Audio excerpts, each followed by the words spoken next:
giardiasis. Giardiasis, si se dan cuenta, hay una enfermedad protozoaria que causa enfermedad genitourinaria, más genital que urinaria, y está implicada en el desarrollo de una secreción vaginal verdosa y también de alguna forma maloliente que puede dar colpitis, que es la formación del cuello en fresa. ¿Cómo se llamaba esa infección? Genitourinaria. ¿Quién la La daba? que provoca las tricomonas. Tricomona, muy bien. Entonces, con relación por lo menos a la morfología, ¿sí? Se parece un poco Giardia lamblia a este tipo de protozoario urogenital, más genital que urinario. Morfología. Son también enfermedades parasitarias a final de cuentas. Entonces hay que explicar algo. ¿Qué pasa con Giardia? Giardia es una enfermedad diarreica importante a nivel global, es internacional.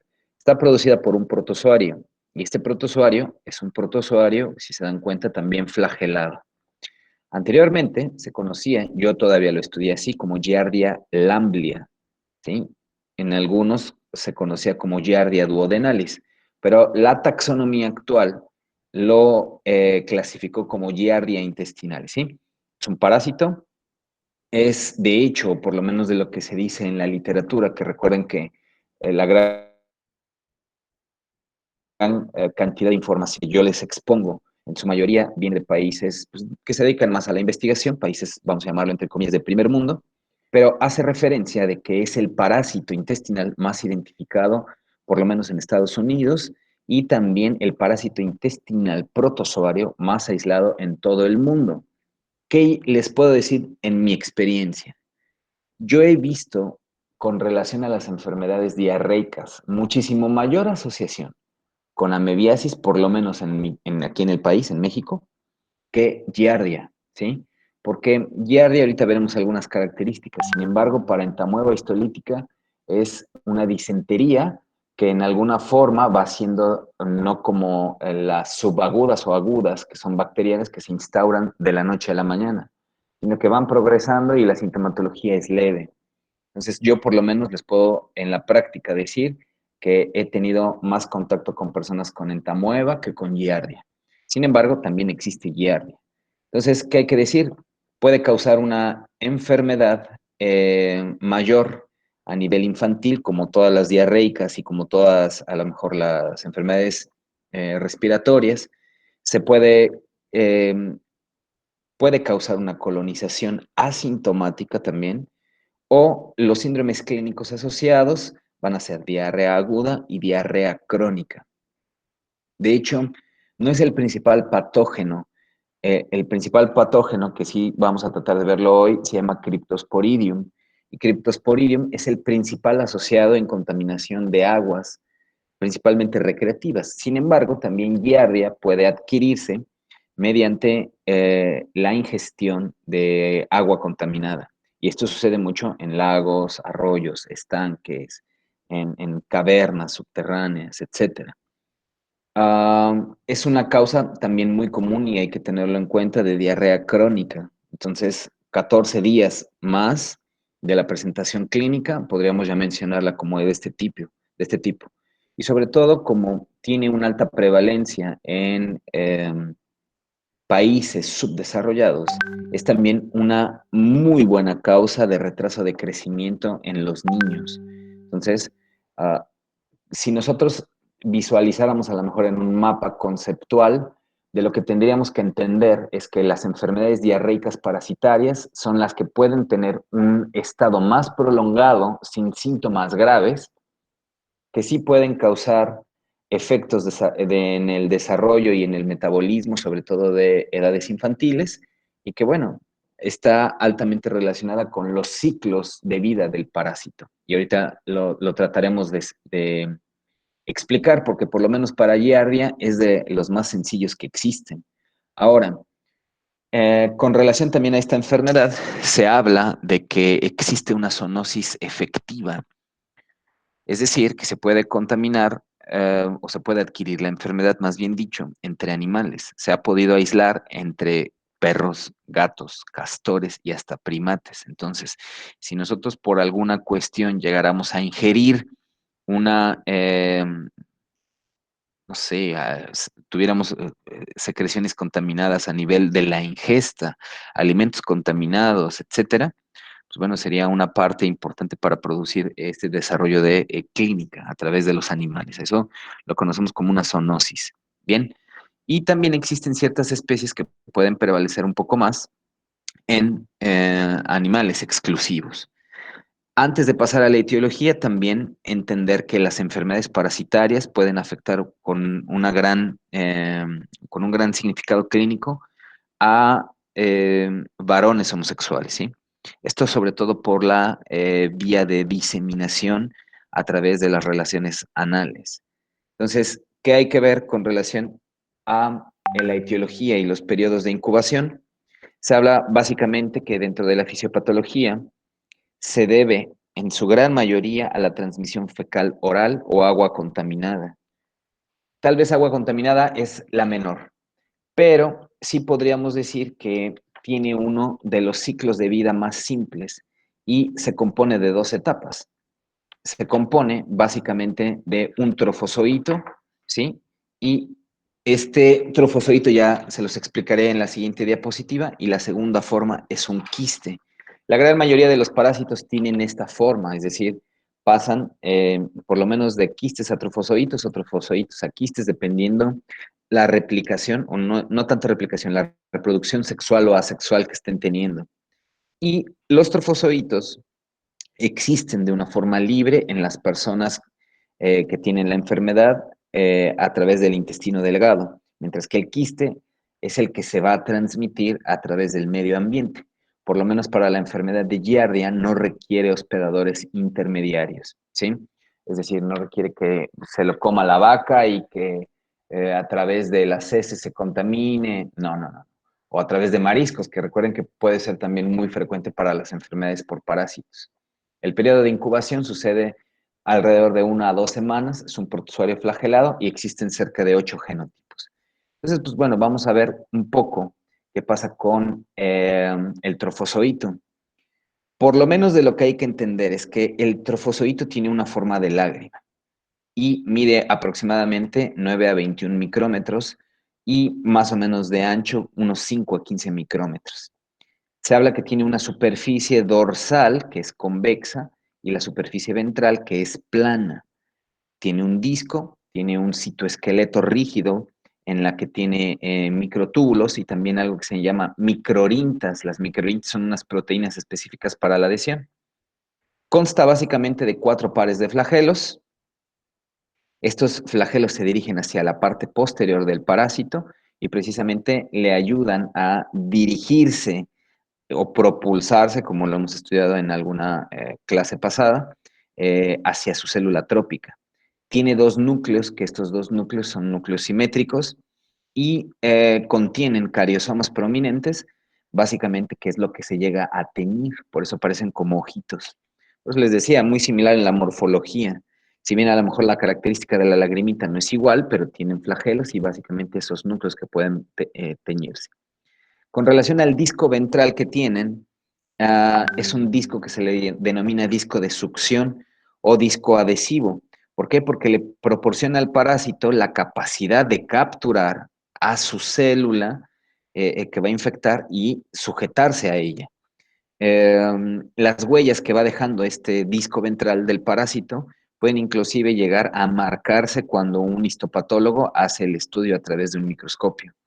Entonces, por eso es importante la succión que puede llegar a tener este tipo de parásito.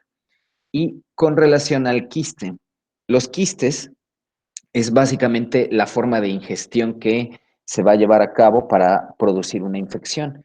Esta usualmente está contenida en agua, en alimentos contaminados, y se producen básicamente por una esquistación a nivel del estómago y el duodeno.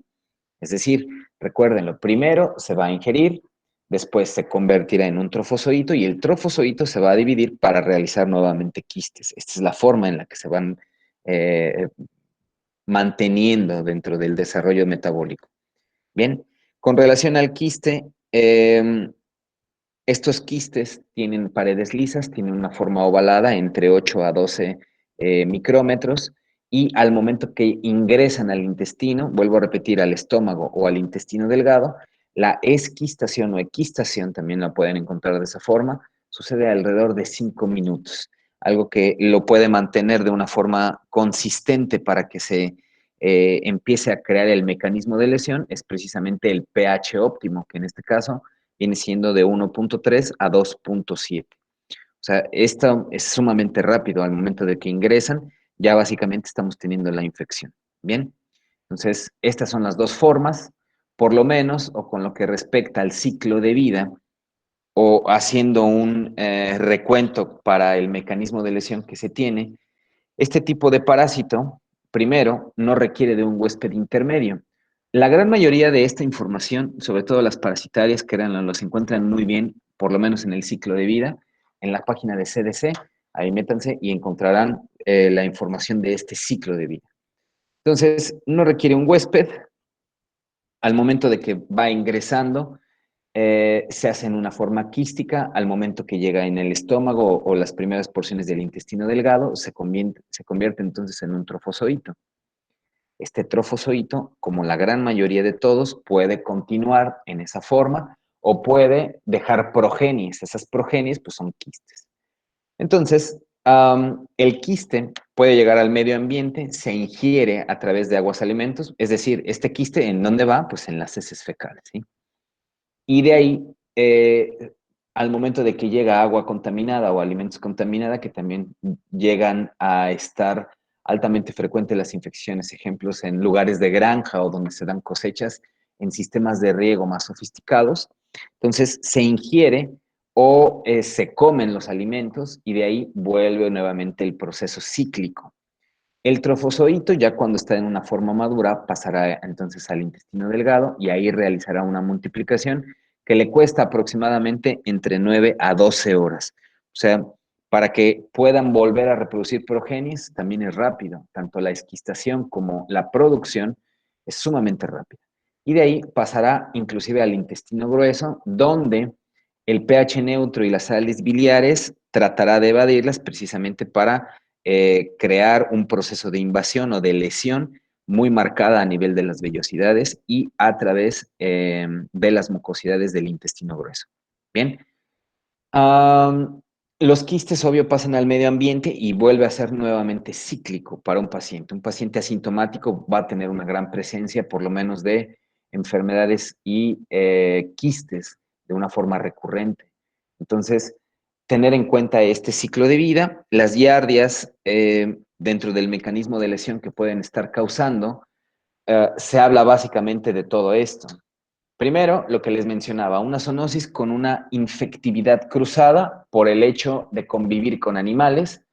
Los principales que se han notado son castores, perros, gatos, primates y la forma de transmisión fecal oral. Ahora, la dosis de infectividad, es decir, cuánto es lo mínimo que se requeriría al momento de que ingresa a un organismo el que se produzca la enfermedad, por lo menos 10 quistes. O sea, 10 quistes están básicamente como en menos de 25 gramos de heces, ¿sí? Entonces, al momento en el que se diseminan, se esparcen y obvio existirían más, ejemplo, en agua contaminada. Entonces, las lesiones enterocíticas que van a tener básicamente va a ser por una gran producción de quistes y de ahí a su vez trofozoides a nivel del intestino. Se habla muchísimo que si pasan más de 25 quistes o si se ingieren más de 25 quistes, provocará una tasa de infección cerca del 100%. O sea, una gran cantidad. No podrán como salvarse de una forma tan rápida. La transmisión de persona a persona, ojo, también se puede dar en esta parte. Permítanme. Luego me doy como cuenta muy, muy, muy tarde de...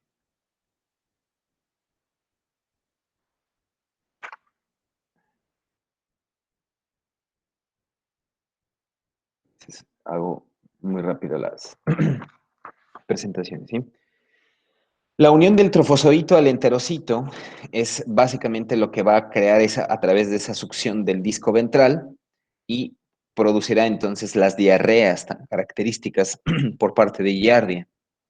Los quistes, que también hay que conocerlo, pueden llegar a tener una viabilidad en meses a través del agua, ¿sí? Entonces, inclusive se ha visto que hasta ciertas resistencias hacia la cloración.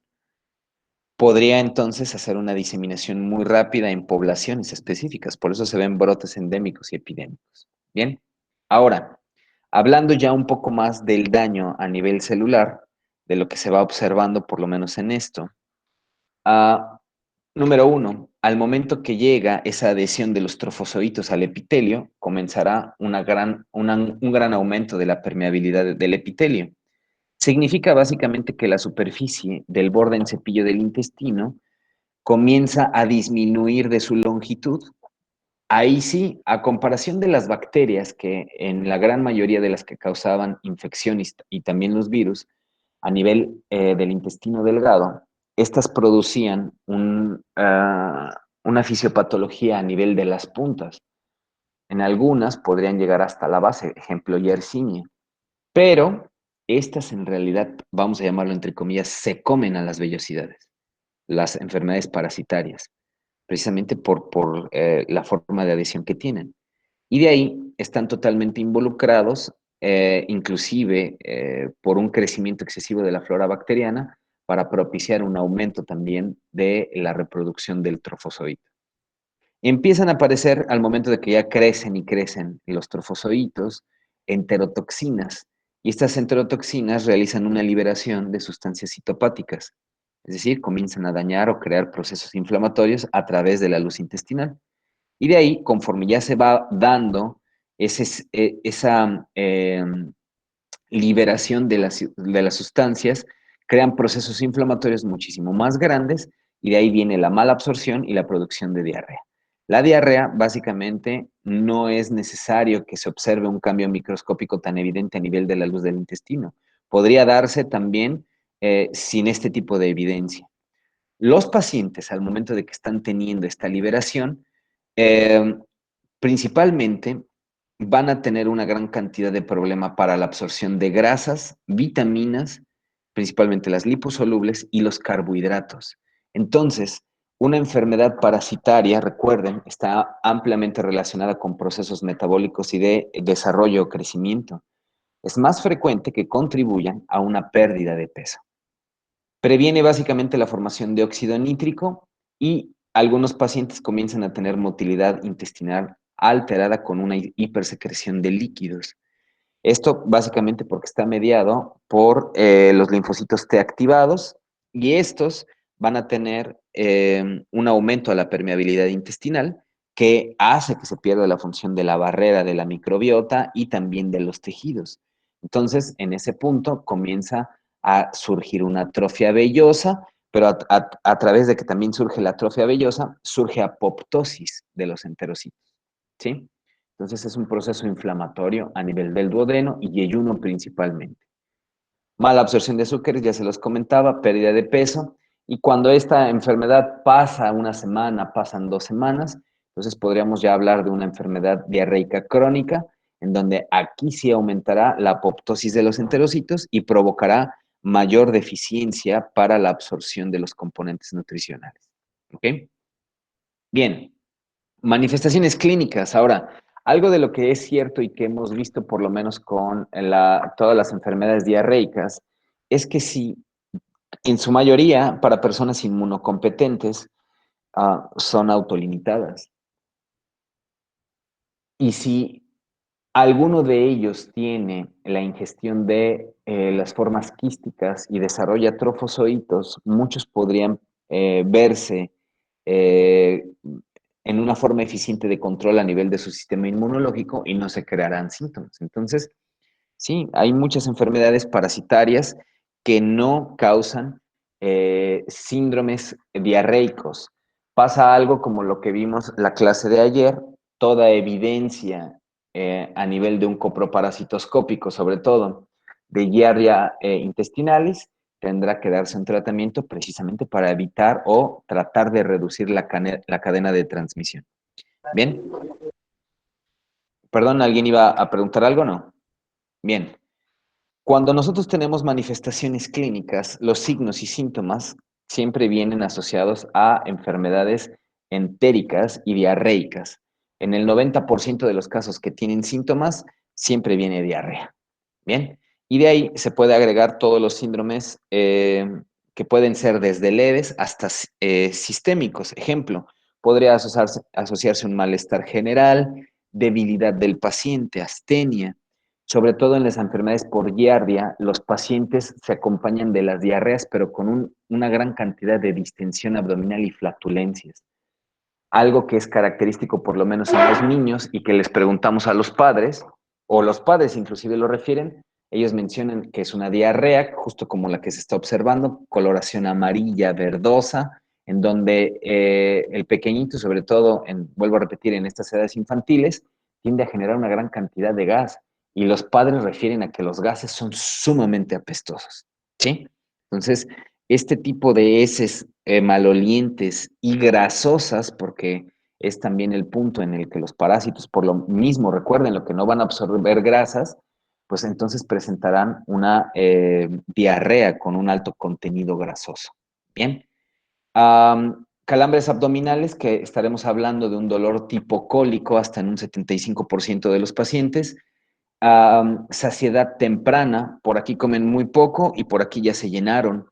Entonces estos pacientes por lo mismo comienzan ahora sí a perder mayor cantidad de peso. No permite el parásito, el trofozoito, que eh, capte de una forma adecuada los nutrientes, pero tampoco los pacientes tienen como un buen apetito. Entonces, por eso es tan evidente la disminución de peso, inclusive en menos de 2 semanas, ¿sí? Anorexia, pérdida de peso, sucede hasta en un 60% de los pacientes y también una de las manifestaciones extraintestinales que es altamente frecuente es una urticaria. Podría haber incluso hasta un eritema multiforme, pero ¿por qué? Le voy a dar punto 3 a quien me diga por qué existe urticaria. Es más, le voy a dar punto 5 para que se animen. ¿Por qué en una enfermedad parasitaria puede existir? Es más, le voy a dar un punto a quien me diga.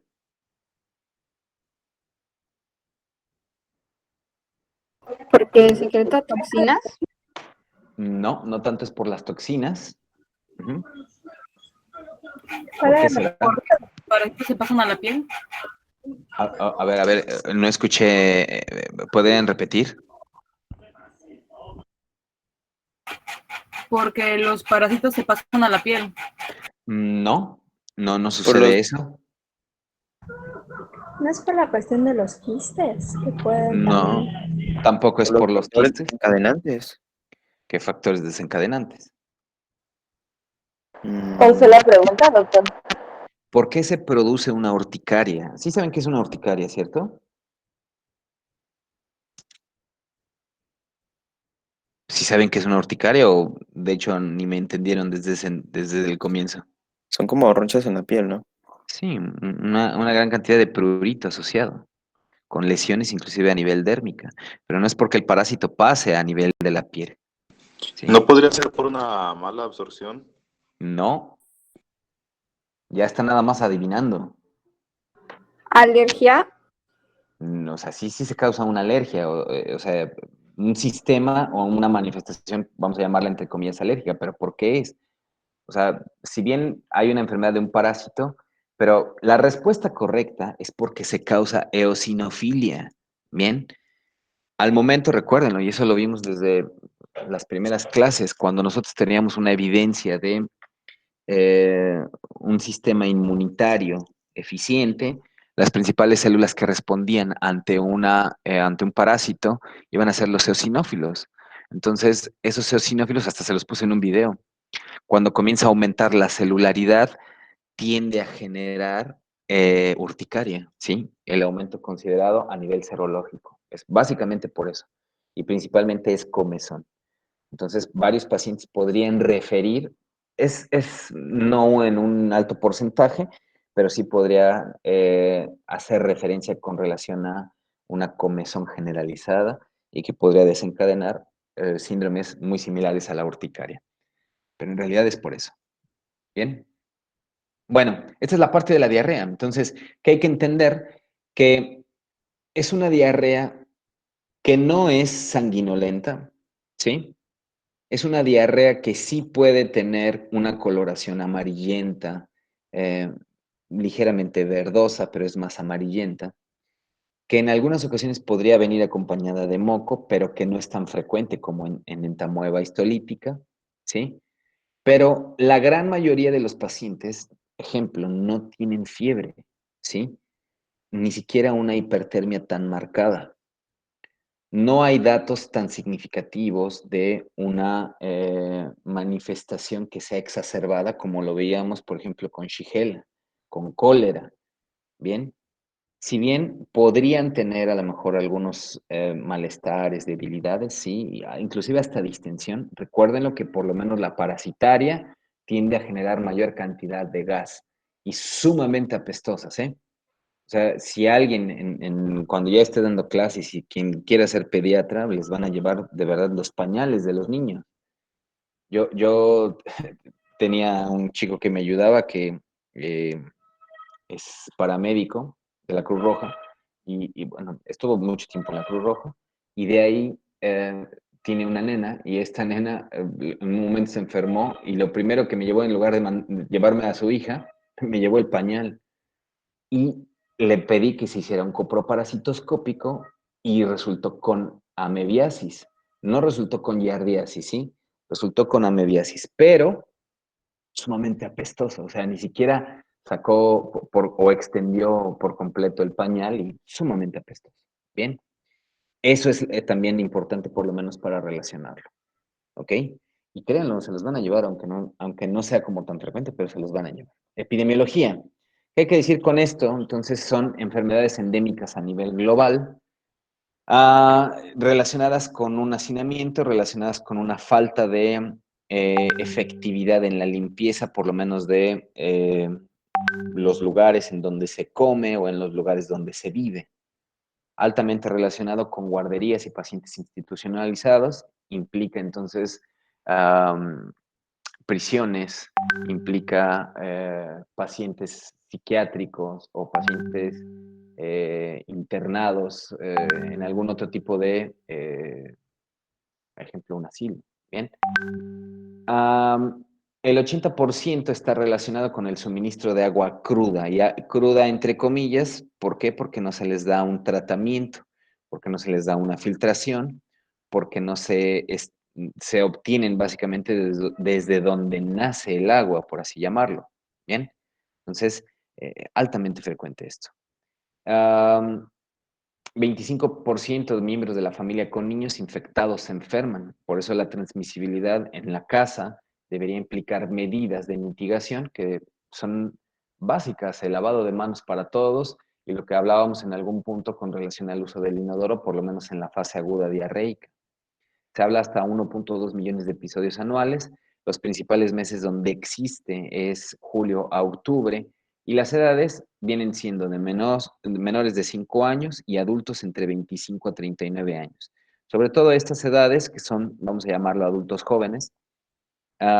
¿Por qué? Porque tienden a viajar más, entonces tienden a adquirir y a comer donde se les pegue la gana y esto provocará entonces una mayor probabilidad de infección. Puede haber portadores asintomáticos hasta en un 20%. Entonces, recuérdenlo, estos hay que darles tratamiento sí o sí, que son los más difíciles de encontrar, ¿eh? O sea, no está ni siquiera tampoco indicado a nivel epidemiológico o de salud pública que se realicen coproparasitoscópicos de una forma frecuente en la población, ¿sí? Hay muchísimos estados, por lo menos en México, que hacen referencia a las parasitosis. Vuelvo a repetir, se reporta más en Tamueva, Giardia tal vez de una forma muy significativa. No hay predilección racial, más en hombre que en mujeres, ¿ok? Sobre todo por exposiciones laborales o, vamos a llamarlo, patrones sociales no tanto como por una afectación genética o fisioanatómica. Bien, esto es lo importante. Diagnóstico y tratamiento. Bueno, aquí sucede y hay que entender también algo. Por lo menos para las enfermedades parasitarias, lo más relevante será identificar al parásito. La gran desventaja es que se requiere una capacitación para hacerlo. Por lo menos se hace un diagnóstico tradicional, que es la identificación de los trofozoitos o quistes a nivel de las heces. Y esto hay que entenderlo en que si yo le pido un coproparasitoscópico a mi paciente, tengo una sensibilidad relativamente baja. Por eso, y no sé si alguien de aquí se haya hecho un coproparasitoscópico, pero en la gran mayoría se pide 3 días diferentes, ¿sí? Principalmente las evacuaciones que surjan primero de la mañana, el paciente tendrá que recolectarlas y tendrá que llevarlas en un recipiente para que pueda ser analizado por los químicos en el laboratorio. Al hacer esto, aumenta una tasa de sensibilidad que va de la primera, de un 36-40%, hasta un 90%, 85-90%. Entonces, es más eficiente el realizar una determinación por un examen coproparasitoscópico a través de 3 muestras en 3 diferentes días. Entonces, eso es para su práctica, ¿eh? O sea, para que ustedes lo soliciten. En alguna forma no, yo por lo menos no lo he visto que esté descrito en los libros de infectología o de clínica, que digan solicítale 3, ¿no?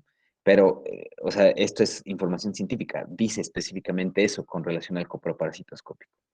Han venido también técnicas muchísimo más importantes y rápidas, como es las técnicas de amplificación de ácidos nucleicos, los NAT, que ya habíamos hablado un poco de ellos. Estos son específicos porque basan la determinación de inmunoensayos y amplificación de las proteínas de este parásito en las heces fecales. Y recuerden lo que los NAT tienden a ser relativamente sencillos, rápidos, eh, baratos hasta cierto punto. Lo malo es que no está como tan distribuido ampliamente. Y vienen también ensayos de inmunoabsorbencia a través de pruebas de ELISA. Aquí están únicamente determinados para cuando las formas de evidencia por el coproparasitoscópico o por las pruebas de amplificación de ácidos nucleicos no han sido eficientes, pero se sigue sospechando la enfermedad. Entonces se puede utilizar ELISA, que se hace a través de el inmunoensayo, a través y determinación de antígeno en las heces del paciente. Bien. El tratamiento. ¿Qué pasa con el tratamiento? Porque la gran mayoría responderá a medicamentos casi de forma similar. Lo importante será entender cuál es el eficiente. Por lo menos para Giardia intestinalis, el medicamento de elección es metronidazol. Metronidazol viene en una presentación de 500 miligramos en tabletas y se tiene que hacer una ingestión de una tableta de 500 miligramos cada 8 horas por 10 días. Eso ya se los había dicho. ¿Cuál es el principal efecto adverso de metronidazol? ¿Qué causa metronidazol? ¿Mm? ¿Imaginación? Pues sí, podría crear una intususcepción, pero hay algo más frecuente que la intususcepción. De hecho, eso se relaciona también mucho con los macrólidos. Pero hasta cierto porcentaje sí se puede hacer con esto. ¿Cuál? ¿Qué causaba metronidazol? Era el antabús, profe. Correcto, correcto. Muy bien, Lucy. Efecto antabús. ¿Qué es el efecto antabús, Lucy? Era, por ejemplo, que el alcohol, era relacionado con el alcohol que los hacía, no sé si aumentaba este estado o algo así. Aumentaba, es correcto, aumenta el estado de embriaguez, por así llamarlo, y puede desarrollar efectos a nivel del sistema nervioso central, citotóxicos hepáticos también. Entonces, metronidazol siempre decirle al paciente que no beba alcohol en esos días. Y tinidazol. El tinidazol está indicado para tratamientos fallidos con metronidazol y tinidazol también es bueno porque está aprobado por FDA, por lo menos en Estados Unidos, inclusive también como primera línea, porque es una sola dosis, ¿eh? La gran desventaja es que no se encuentra tan fácil, por lo menos en México. Tiene una eficacia del 90% y menos efectos adversos que el metronidazol. O sea, de tomar una sola dosis de tinidazol a tomar 30 tabletas de metronidazol, pues creo que se prefiere la unidosis, ¿no? Eso sí, recuérdenlo, más caro. Entonces, el tinidazol, por lo menos, debe costar ahora unos 700, entre 600 a 700 pesos. El Flagyl, metronidazol, y es de patente, debe costar como 80, 90 pesos, 100 pesos a lo mucho, ¿sí? Entonces, hay que pensar también en la economía hasta cierto punto del paciente. ¿Dudas o preguntas con relación a Giardia? ¿Nada? Entonces nos vamos con amebiasis, entamueba histolítica, que no es la única Doctor, entamueba. Ajá. sí, ¿cómo el metronidazol puede causar una invaginación aparte de la sobrecarga hepática? ¿Cómo puede causarla? ¿Cómo no Sí, entiendo? ¿cómo podría? Es que yo mencioné que el metronidazol podría causar una invaginación, pero el Ajá. mecanismo de cómo lo haría no lo entiendo. Hace una, vamos a llamarlo, disminución de la cantidad de efectividad a nivel ganglionar del intestino. Entonces, al momento de que no se transmite a través de los ganglios nerviosos la estimulación, esa porción del intestino comienza a tener menos efecto peristáltico. Entonces, las porciones que sí se mueven comienzan a retraerla. Entonces, se crea precisamente esta parte de invaginación. Imagínense un tubo dentro de otro tubo, esa es la invaginación, una intususcepción. Entonces, se provoca y tiene una especificidad a nivel genético. No todas las personas tienden o pueden desarrollar la invaginación por el uso de macrólidos, pero es básicamente por eso, porque tiene un efecto relacionado con el gen que provoca que las porciones de los intestinos disminuyan el efecto de sus ganglios neuronales y esto, bueno, entonces comienza a disminuir la contractibilidad y se invagina dentro de una porción que sí tiene peristaltismo. Ese es básicamente el mecanismo, ¿eh? Hay otra enfermedad que es causada también por en edades infantiles, sí lo vimos, que era estenosis hipertrófica de píloro. Esa sobre todo asociada con eritromicina y macrólidos, por lo menos en los primeros 6 meses de vida. Hay que tenerlo en cuenta, ¿eh? Bien, espero que haya quedado claro, David. Perdón, Francisco, adelante. Muchas gracias, doctor. Sí, cuando dijo acerca de zoonosis, mencionó que de los principales, aparte de Castorea, gatos y perros, pero no entiendo si tienen que ser, digamos, de la calle o pueden ser también domésticos. Recuerden una cosa, cuando hablamos de zoonosis, digo, yo tengo convivencia con animales, ¿eh? Tengo aquí a mis 2 cachorras. Dependerá mucho, o sea, no por el simple hecho de que te digan, tú convives con perros, pues sí tienes giardia, no. O sea, implica que el animal esté infectado con el trofozoito y la forma quística pase a sus heces y de alguna forma tú te llegues a contaminar o han visto perros que se comen sus heces y de repente a lo mejor empiezan a tener, pasarle la lengua en toda la boca al humano. Esa es una forma de transmisión, ¿sí? O sea, no por el simple hecho de convivir con animales, y eso tiene que quedar muy claro, se va a conseguir la infección, ¿sí? O sea, implicará mucho el hecho de que el animal debe tener la infección, pero es la parte de la transmisión. Cuando hablamos de animales, es muy difícil que los domésticos pudieran llegar a estar contaminados. Cuando yo por lo menos lo he visto más acá, en Ciudad del Carmen, que en ningún otro lugar, ¿eh? Y también tal vez en mi clínica donde hice el servicio social. Pero los perros son libres, o sea, entran y salen de las casas como Juan por su casa. No pasa tanto esto en las ciudades, ¿eh? Principalmente porque los llegan a atropellar o se los llegan a robar, no sé, cualquiera de las dos. Pero es muy, muy difícil que tú veas un perro doméstico estando en la calle y que entre y salga. O y aparte también creo que por la inseguridad más en las ciudades. Y aquí sí, Aquí yo sí he visto mucha gente que tiene a sus perros y los perros están en las calles y entran, salen, se mojan las patas en los charcos, que aunque no llueva siempre hay charcos aquí en Carmen, y así entran y así muchas veces duermen con sus dueños o no sé, no tienen a lo mejor la precaución para tener el aseo de las patas de los perros, lavárselas, no sé, N cantidad de cosas que se pueden hacer para prevención de la enfermedad o transmisibilidad de otras provocadas por la convivencia con los animales. Entonces, si tu ejemplo, o más bien personas que se dedican mucho a este tipo de refugios animales y que rescatan y no tienen las precauciones, tienen mayor susceptibilidad para desarrollar este tipo de síndromes diarreicos. Y muchísimos más, ¿eh? Son más, por ejemplo, los transmitidos por vectores, ejemplo, chinches, garrapatas, pulgas, ¿bien? Pero no únicamente por la convivencia, no por el hecho de que yo tenga perros, sí, implica que yo ya por aquí tengo una evacuación de que diga, es yardia. No, no sucede así, ¿eh? Hay que tenerlo muy en cuenta. Bien, espero que haya quedado claro, sí.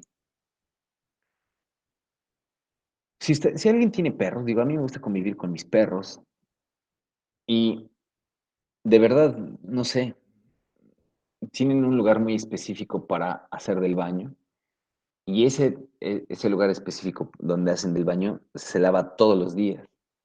Y cuando hacen del baño se recogen sus heces y si regresamos de la calle se le lavan las patas, no sé, cosas de ese tipo. Van a decir, pues creo que yo no lo hago con mis mascotas, no significa que lo tengan que hacer, pero son las mejores formas, por lo menos para evitar este tipo de... Sobre todo, ¿por qué? Porque están dentro de la casa mis perros. Bien, así podrían a lo mejor controlar de una mejor forma eso. Y ojo, hay algo que se los recomiendo, y se los recomiendo de verdad como un triple A+. Hay un collar muy efectivo contra parásitos y un montón de insectos. Se llama Ceresto, es de Bayer. Así es que si alguien lo quiere comprar, es un poco, vamos a llamar entre comillas, caro, pero altamente efectivo. Dura 8 meses y es por lo menos el que yo le tengo a mis perras. Ceresto con ese, sí. Debe costar unos 500, 600 pesos por ahí. Bien. Recuerdo que a mí mis perros también tenían eso y como yo tengo dos, a mí un veterinario me dijo que no me recomendaba usarlos porque como juegan entre ellos y luego se pueden intoxicar entre ellos. Bueno, yo por lo menos, me lo recetó un amigo que es veterinario, muy, muy amigo mío, y tiene una liberación a nivel de la piel muy, muy leve. Yo no he visto, tendrá tal vez unos 3 años con el collar y no he visto ningún efecto adverso o alguien que haya vomitado o algo por el hecho de estar jugando. Entonces, hay otro, no me acuerdo cómo se llama, es una pelotita. Híjole, de hecho un amigo me lo recomendó, que se la dan cada 3 meses y pum, también libre por 3 meses. No me acuerdo cuál es el nombre. No soy como, no se me quedan tanto esos medicamentos. Pero bien, Nosotros usamos sí, sí, para adelante, adelante. garrapatas pastilla, perdón. ¿Cuál? Usamos pastilla para garrapatas, o sea, vuelve tóxica la sangre para las garrapatas. Mucho más efectivo. Sí, Y dura digo, más tiempo.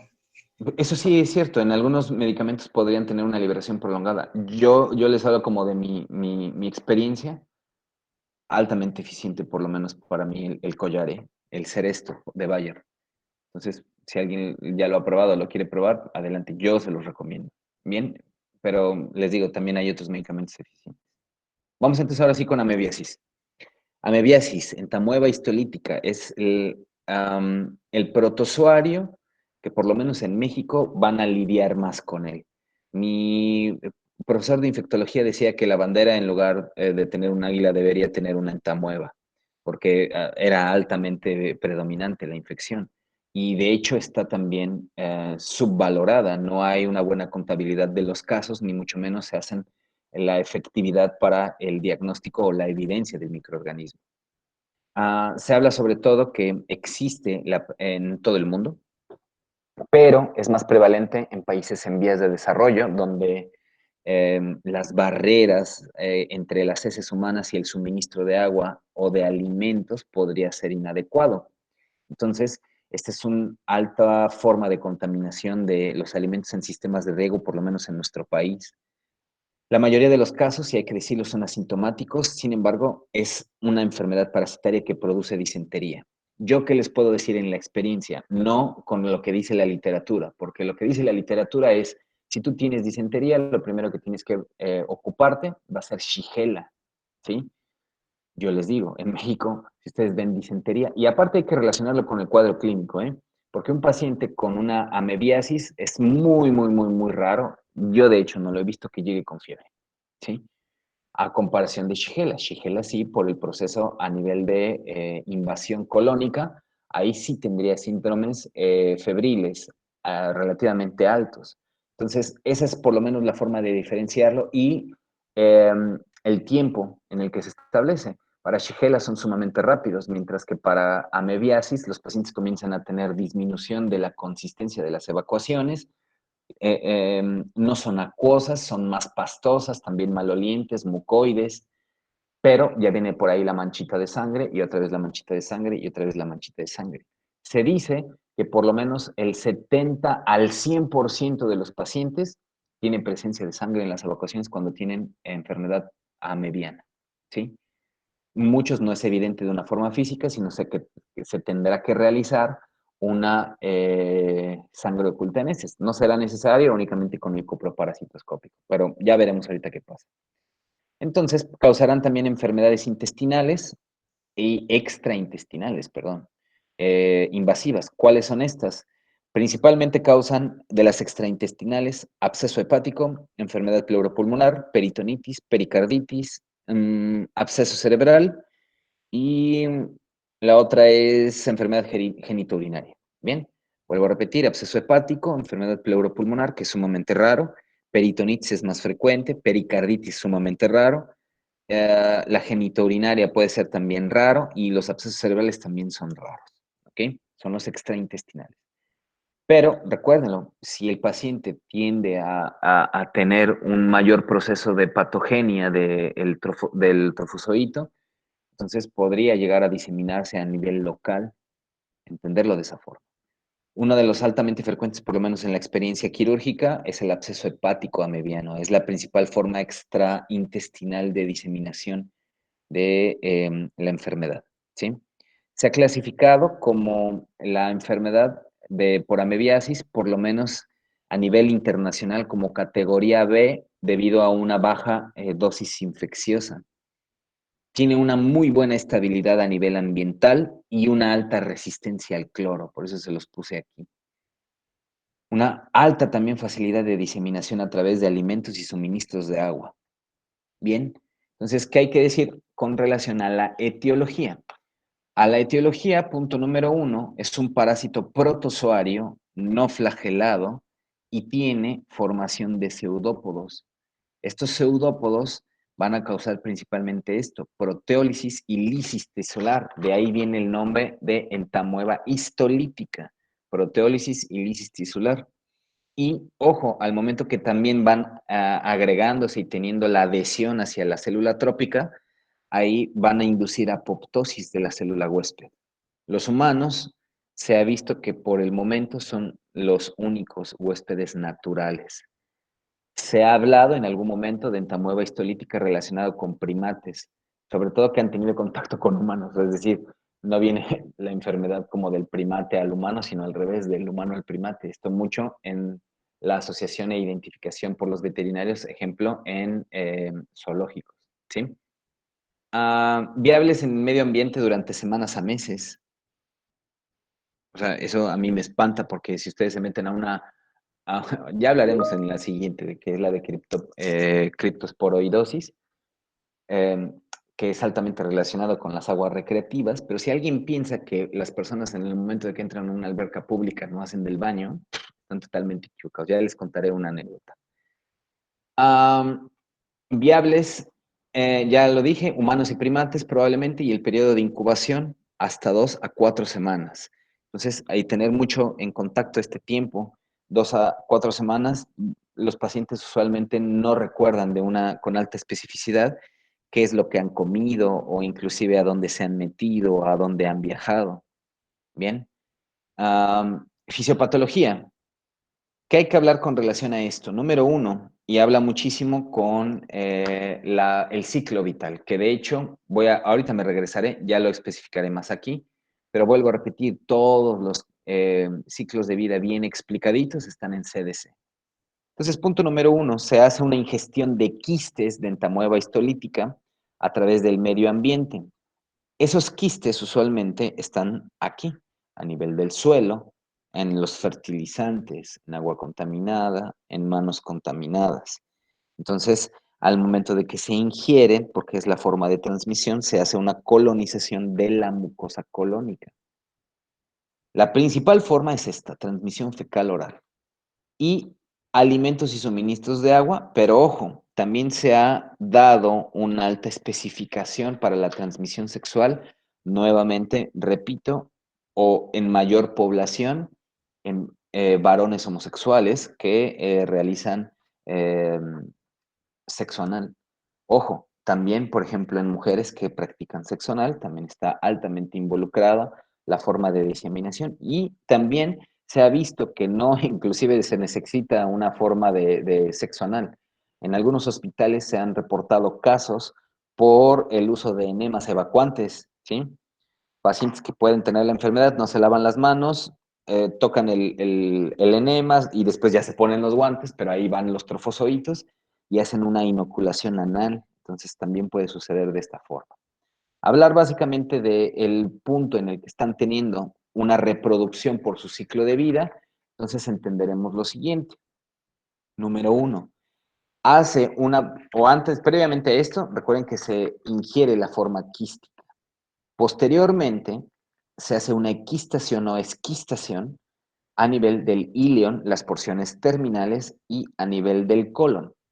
Entonces comienza a crecer y se hace una formación de trofozoitos. Los trofozoitos, al momento de que van creciendo, tienen básicamente dos caminos. Esos caminos lo llevan a mantenerse como un protozoario maduro o lo llevan a crear mayor cantidad de quistes, se enquista nuevamente para crear formas de diseminación. Entonces son rutas que puede tener básicamente el parásito. Y los trofozoitos que se quedan y si se van añadiendo más en la producción por la esquistación, entonces penetrarán y también realizarán un proceso de invasión gracias a unas proteínas que se llaman cisteínas proteinasas que causan un proceso inflamatorio a nivel del colon y hacen una amplificación de todo este proceso a través de la inducción de interleucinas. Es decir, hacen o imitan a las interleucinas, principalmente la 1, realizando un acarreamiento de células proinflamatorias muy, muy, muy grande. Cuando ya tenemos entonces, la característica es destruir el tejido y se creará una diarrea secretora, pero ahí con alto contenido de sangre. Vuelvo a repetir, no tiene que ser tan evidente que digan, ay, miren, hay una mancha de sangre. No, sino que en la demostración de el coproparasitoscópico o si se solicita técnica de Guayaco, podría hacerse la evidencia de esta sangre. Bien, al final de cuentas también causa una adhesión importante de la entamueva hacia los eritrocitos. Entonces, por eso también viene a repercutir mucho en los procesos de sangrado. Causa principalmente colitis y puede existir una diseminación hematógena. Cuando ya se va introduciendo a unas regiones más de la placa del intestino, entonces podría llegar a la circulación sistémica, básicamente porque ataca los glóbulos rojos y de ahí se hace una diseminación a través de la sangre portal, la vía porta. Llega entonces al hígado, aquí es donde crea una alta frecuencia de procesos patológicos, puede surgir un quiste amebiano o una ameboma, que es totalmente diferente. Y se crean estos abscesos que son en regiones muy circunscritas del hígado, muy, muy determinadas, pero con un proceso inflamatorio alto. Los hepatocitos no están afectados, sino que se causa una afectación, vamos a llamarla intracelular, pero extraplasmática. ¿Sí? Ese es un poco igual como lo que hace Cryptosporidium. Se crean formación de anticuerpos, es una realidad, y esto es el resumen. Se ingiere el quiste se hace una equistación o esquistación a nivel del intestino delgado, y se hace una división del mismo quiste en algo que se llama quiste cuadrinucleado. en donde estos quistes cuadrinucleados, cada núcleo puede o realizar un proceso de determinación y mantenimiento de la misma forma quística o puede liberar trofozoitos en pares. Entonces, hasta 8 trofozoitos podrían verse involucrados en este tipo de patología. Los movimientos, precisamente por el uso de sus mecanismos de desplazamiento, llegan a la colonización del colon y ahí invaden la barrera de mucosa, pueden llegar a penetrarla, pasan al torrente sanguíneo, la vía porta y ya entonces comenzará una reproducción cíclica de este tipo de parásito. Bien, vuelve a repetirse la formación quística trofozoítica. Dentro de las manifestaciones clínicas, vuelvo a repetir, las principales que están asociadas podría ser una infección asintomática, una proctocolitis aguda, que puede acarrear una colitis amebiana con disentería, y estos pacientes, hasta un 1% menos, como un 0.5%, causan una colitis fulminante con perforación. Podría surgir incluso un megacolon tóxico, podría surgir una colitis crónica, o podría surgir un quiste amebiano, absceso amebiano, o un ameboma. Bien, en algunas ocasiones se ha también determinado la ulceración perianal provocada por esto. El 10% de las personas, entre el 10 al 15% de las personas que lleguen a tener enfermedad por entamoeba, va a tener síntomas. O sea, no es tanta el porcentaje. Y de estas, el 10% va a tener una enfermedad invasiva, extraintestinal. Estamos hablando de 1 de cada 100 va a tener una manifestación clínica más grave. Vamos entonces a la primera. Se habla de una colitis amebiana en un proceso de incubación para las enfermedades por entamoeba entre 2 a 4 semanas. Lo que entendemos mucho de la manifestación clínica es que los pacientes, y vuelvo a repetir, se hace una diferencia de las disenterías bacterianas por el hecho de que no tienen síntomas graves. Los pacientes podrían estar haciendo sus actividades normales y lo único que están demostrando es disminución en la consistencia de las evacuaciones. En algunas ocasiones, vuelvo a repetir, dependiendo de la fisiopatología que esté causando el parásito, podría ser evidente el sangrado, pero en muchas no. Este tipo de heces también tiene un olor muy característico, putrefacto, vamos a llamarlo. Bien, no es que sea putrefacto como tal, es de verdad un olor totalmente penetrante, sin maloliente, no sabría cómo describirlo, porque no es un olor, ejemplo, como lo que sucede con un pie diabético, o no sé, como pseudomonas, o como una gangrena de Fournier. Gangrena de Fournier está en mi top de el más alto de lo más apestoso que yo he olido, ¿eh? Una gangrena de Fournier. Después, en el punto número 2, tal vez vendría una infección necrosante por pseudomonas. Y en el número 3, un pie diabético. Un Wagner 3. Por el Wagner 2 todavía no, pero un Wagner 3 o un Wagner 4, ¡pum! De verdad, no lo van a olvidar en la vida, ¿eh? Se los aseguro. Entonces, este sí es apestoso a las evacuaciones, pero les vuelvo a repetir, los pacientes no tienen fiebre, no se reporta como una sintomatología frecuente. Los pacientes son jóvenes, los pacientes son niños en su gran mayoría, no son tan adultos. Sí podría suceder, pero quienes tienden a tomar agua de cualquier parte pues son los niños. Más cuando se meten a las albercas, a los ríos, a caleta, no sé, varias de estas actividades recreativas. Entonces, diarrea se presenta con una leve dolor abdominal tipo cólico, no es tan incapacitante, se habla también de una, cuando comienza a diseminarse y a una expansión extraintestinal, el dolor podría suceder desde el cuadrante inferior hasta el cuadrante superior derecho, básicamente en el hipocondrio derecho. ¿Por qué? Porque está asociado precisamente con él. Fiebre únicamente en el 10% de los pacientes, o sea, nada, por eso no lo relacionamos con las enfermedades parasitarias. ¿Podría haber sangrado rectal sin diarrea? Sí, pero ya es una forma más moderada a grave, ¿bien? Especialmente en los niños. En algunos casos, cuando existe una inmunosupresión, cuando el metabolismo y la nutrición son deficientes, podría simular hasta una apendicitis aguda como los que ya hemos visto con afectación colónica, ¿bien? En estos casos, la colitis fulminante amebiana es sumamente rara, ¿sí? O sea, es sumamente rápida. Tienden los pacientes a tener grandes cantidades de sangre en las evacuaciones, dolor abdominal intenso y hasta datos de peritonitis y fiebre. Sin embargo, existe también un proceso de la colitis amebiana en el que se hace crónico. Y esa cronicidad nos lleva a que los pacientes tienden a describir como normales sus evacuaciones disminuidas en consistencia cuando no es así. Cuando al momento que se les hace un coproparasitoscópico se da entonces la evidencia de que el paciente tiene amibas. Bien, entonces no es normal. Si alguien de ustedes tiene algún familiar, amigo, no sé, que les refiera que sus evacuaciones siempre son como muy blandas, tendrían por lo menos que hacer un análisis coproparasitoscópico o por lo menos de reducción de lactosa para saber si no tienen alguna deficiencia enzimática.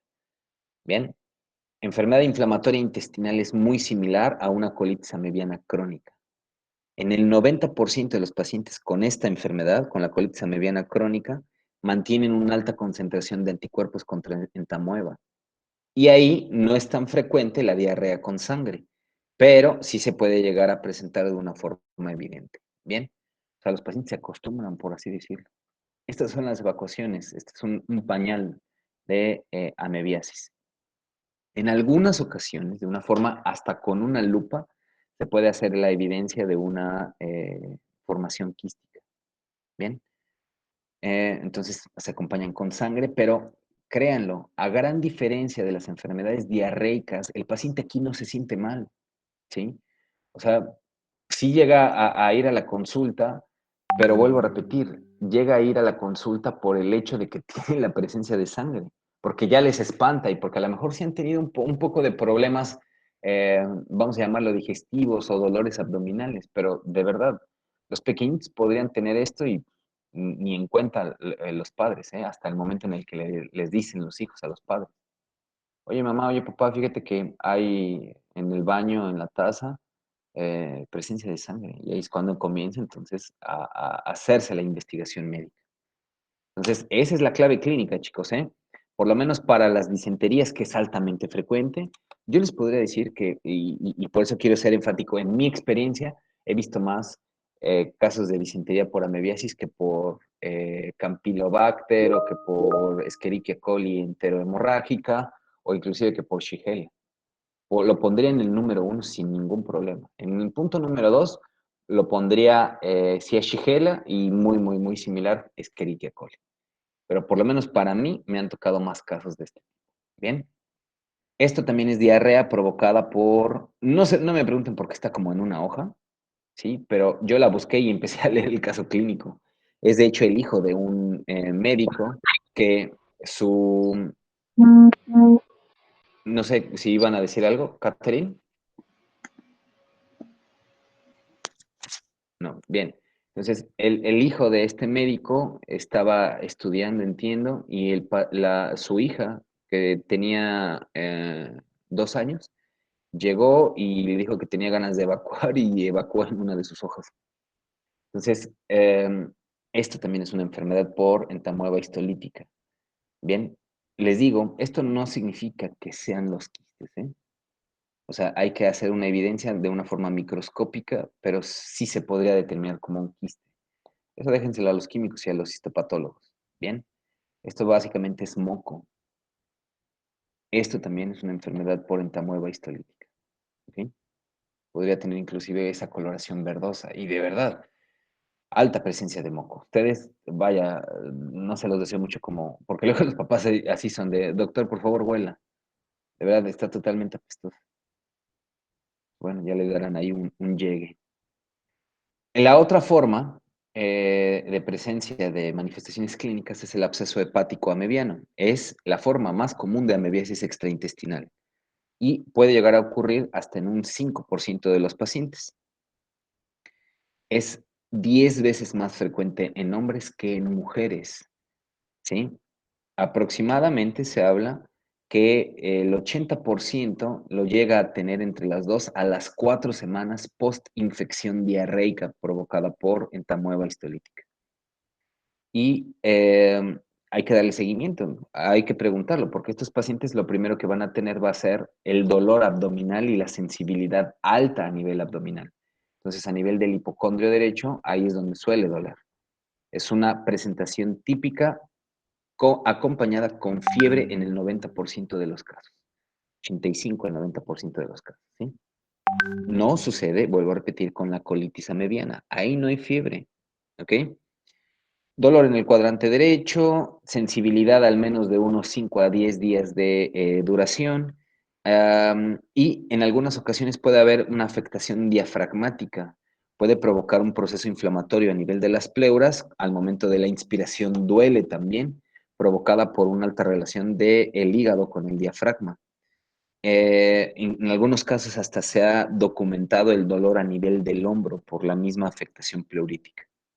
¿Ok? Cuando los signos son evidentes de un abdomen agudo, entonces habría que determinarlo con pruebas diagnósticas, para este caso altamente sensible, algo muy sencillo y barato, que es la ecografía.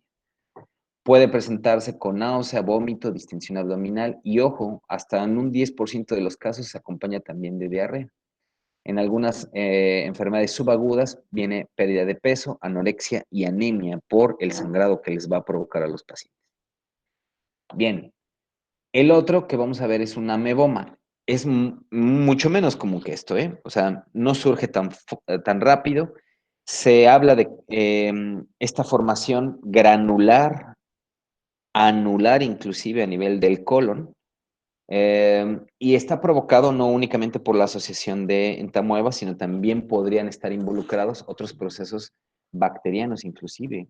Se habla hasta de una relación alta con micobacterias tuberculosas. Pero al momento de que se hace una colonoscopía o rectosigmoidoscopía, se podría confundir con un carcinoma, inclusive con una enfermedad de Crohn o hasta con un linfoma. Por eso muchos de los endoscopistas tienden a realizarle un biopsiado, pero se dan cuenta que hay una alta concentración de leucocitos y se hace la evidencia del trofozoito.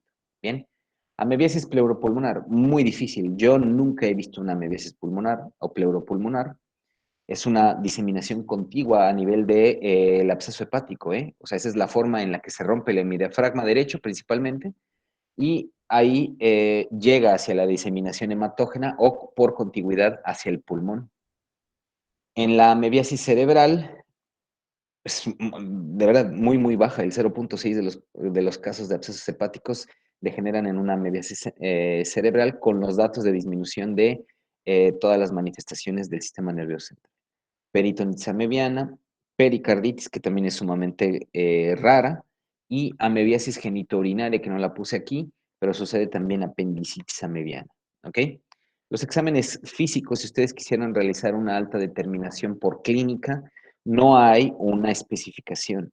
Puede haber, por lo menos en las colitis amebianas, que son las enfermedades diarreicas, dolor en la palpación abdominal muy leve en el 12% de los pacientes. O sea, casi nada. Los pacientes de verdad van a estar como si no tuvieran nada más que las evacuaciones. Pero recuérdenlo, va a crear un proceso fisiopatológico a largo plazo. No a largo plazo, a mediano, corto, mediano, crónico, largo plazo, dependiendo qué tipo de sintomatología se le presente después.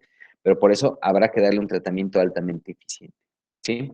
Epidemiología, 50 millones de casos mundiales anuales, o sea, es para considerarse. Sin embargo, ojo, se dice que por el subconteo que existe o que muchas personas son asintomáticas, esta proporción es 100 veces mayor. 100 veces mayor. O sea, una alta cantidad de pacientes tiene la presencia de quistes a través de las heces. En México se habla que el 8% de la población tiene presencia en este momento de quistes por entamueba histolítica. Y se ha documentado que ciertas regiones del sur de México tienen hasta un 25% en su población. ¿Cuáles son? Chiapas, Oaxaca y Guerrero, las tres principales, o sea, muy del sur. 10% de los pacientes que se enferman podrían llegar a tener una enfermedad invasiva.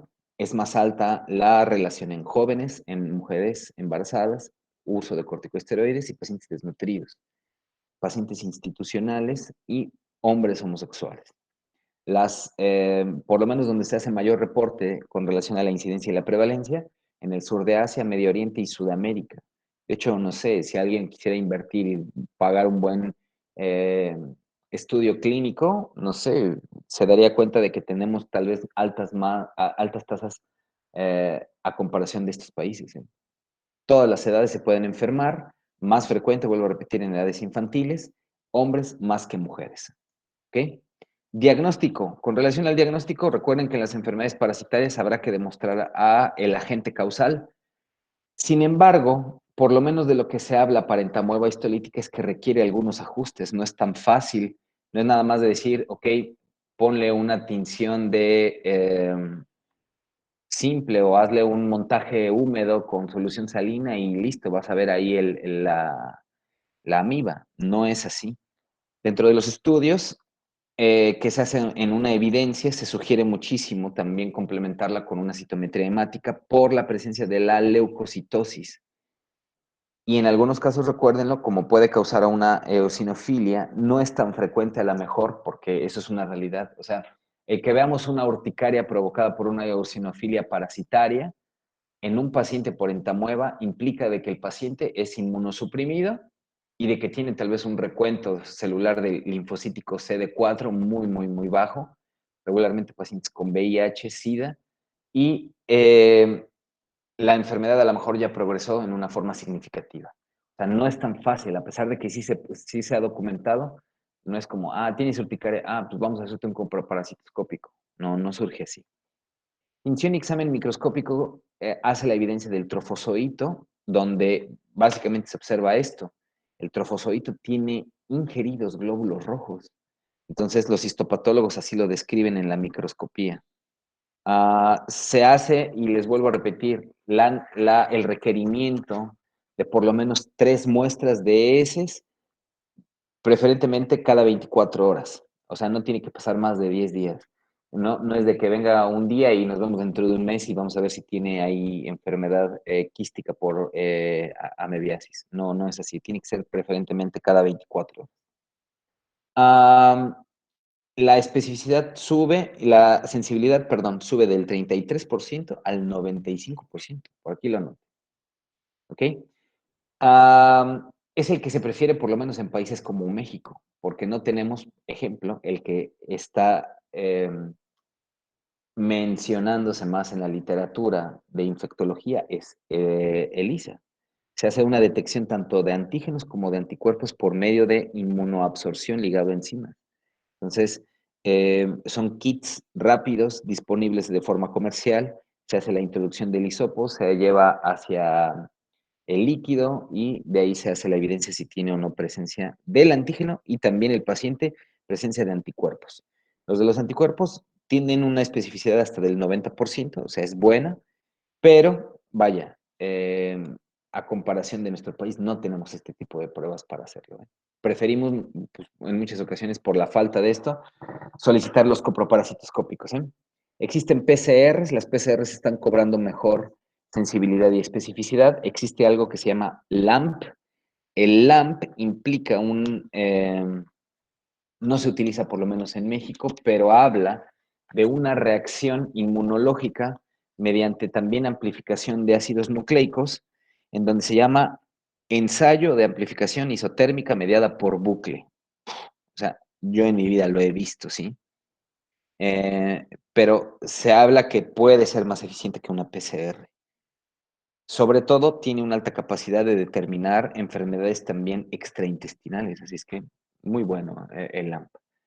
Sin embargo, cuando tenemos datos de abdomen agudo, los pacientes siempre van a requerir una imagen. Lo más sensible y específico es utilizar una tomografía axial computarizada a nivel abdominal, pero también con el simple hecho de solicitar un ultrasonido, que es muy económico, con alta sensibilidad para la situación hepática. Y en estos casos se podría llegar a hacer una prueba biopsiado con aguja fina a nivel del hígado y en ese momento se hace también la determinación diagnóstica. Tratamiento. Todos y cada uno de los enfermos con una presencia de entamoeba histolítica deben ser tratados sí o sí. El tratamiento de elección, metronidazol, 500 miligramos cada 8 horas por 10 días. Importante, esos pacientes no deben de beber alcohol. Y también tinidazol, en la efectividad para el parásito. Si ustedes llegaran a sospechar una enfermedad parasitaria, su buen amigo el metronidazol les va a ayudar. Así es que mejorará el paciente, por supuesto, pero hay que indicarle y de verdad hay que hacerlo muy específico, 10 días. Si no se lo toma 10 días, metronidazol no funciona, ¿eh? Cuando tenemos Doctor, casos, ¿sí? perdón que le Adelante, interrumpa. Karim. ¿Cuánto era de metronidazol? 500 miligramos, ¿eh? Flagil, Flagenace, no me acuerdo cuáles eran los otros nombres. Yo el que más utilizo es Flagil, porque él obtuvo la patente primero y es muy bueno y es económico. 500 miligramos cada 8 horas, ¿eh? En la mañana, en la tarde, en la noche, por 10 días, ¿sí? Forzosamente. Tinidazol, recuerden, lo más caro, pero una sola dosis. Viene, si no mal recuerdo, el tinidazol de 2 gramos. Bien, les digo, es difícil conseguirlo el tinidazol. Y para los casos donde tenemos ya quistes formados o amebomas inclusive, podríamos realizar una cirugía laparoscópica. Los drenajes son sumamente fáciles por la laparoscopía y se utiliza un complemento con cloroquina y obvio darle un tratamiento antibiótico por el hecho de el proceso quirúrgico como tal. ¿Ok? Entonces, dudas o preguntas de amebiasis. Ya el último que vamos a ver hoy va a ser criptosporidiosis. Cryptosporidium hominis y parvum. Ah, ¿Alguna pregunta con relación a amebiasis? o sea, me revolvió un poquito en el diagnóstico. Entonces, básicamente es la prueba de ELISA lo que se le debe de hacer al paciente. Tú le puedes realizar un coproparasitoscópico y vas a tener la evidencia de el parásito. Ahora, como tú vas a realizarle una solicitud, y de verdad, chicos, háganlo de esta forma mejor. Ahora, vamos a poner ejemplos, ¿sí? Porque esto es un muy buen caso.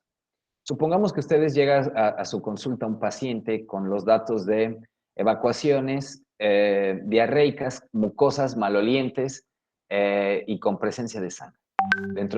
Por toda la asociación, a lo mejor ustedes llegan a determinar que puede ser una enfermedad parasitaria. Y ustedes les dicen, señor, usted se va a realizar un coproparasitoscópico, va usted a llevar una muestra diaria al laboratorio, precisamente con esta indicación.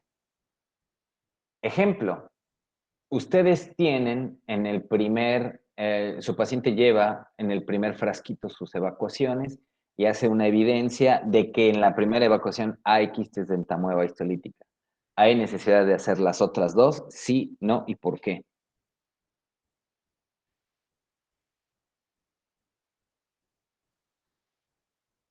A ver, los escucho. ¿Puedes repetir la pregunta? Sí, o sea, si a mi paciente le realizo o le doy la indicación de que tiene que hacer un coproparasitoscópico en 3 muestras, en 3 días diferentes, y el paciente lleva su primera muestra al laboratorio y el reporte del laboratorio es presencia de quistes de entamueba histolítica, ¿hay necesidad de realizar las otras 2 muestras? Sí, no y por qué. A ver. No estoy seguro, pero creo que es pues, de rutina hacerlo los 3 para asegurar de que no ha sido, supongamos, un caso aislado.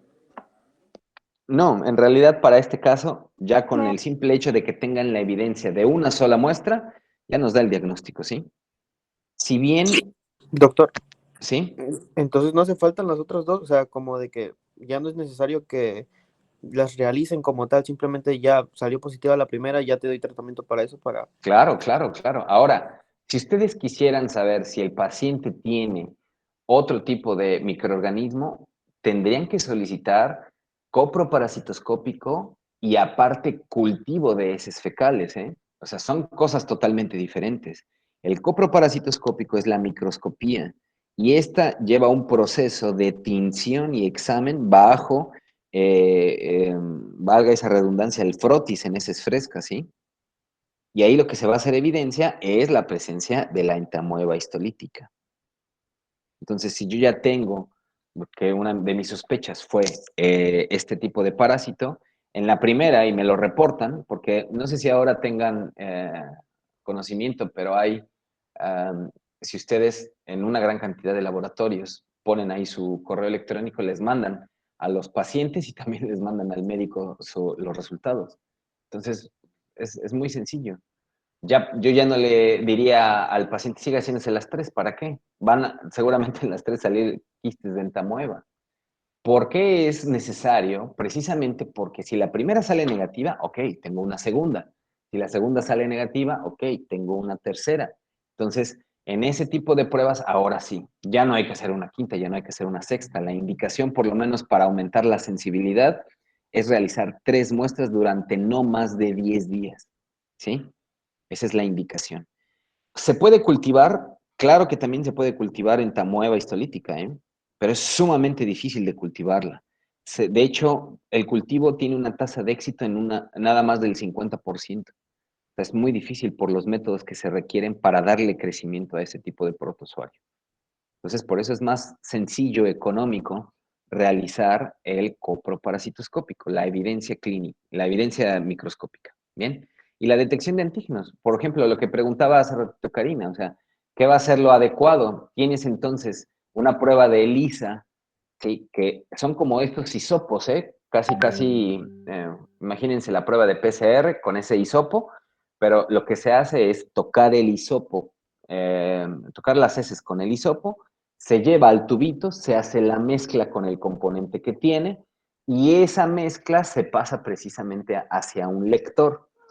Se puede hacer detección de antígenos y detección de anticuerpos. Los detección de antígenos pues va a dar la evidencia de las proteínas del trofosfoito. Mientras que los anticuerpos estaremos hablando básicamente de presencia de inmunoglobulina G. Bien. Entonces, las dos, como pruebas de ELISA, son altamente específicas y altamente sensibles. Si yo tuviera o sea, si yo he adquirido a lo mejor estos kits o en mi hospital existen estos kits, ustedes van a realizar prueba de ELISA, ¿sí? No tinción y microscopía, porque es menos sensible y menos específica que la prueba de ELISA, ¿ok? No sé si contesté tu pregunta, Karina, ¿eh? Pero vaya, la prueba de elección viene siendo la más alta en sensibilidad y especificidad, sería ELISA, pero recuerden, ustedes manden prueba de ELISA. Yo una vez mandé una prueba de ELISA, no me acuerdo para qué infección fue.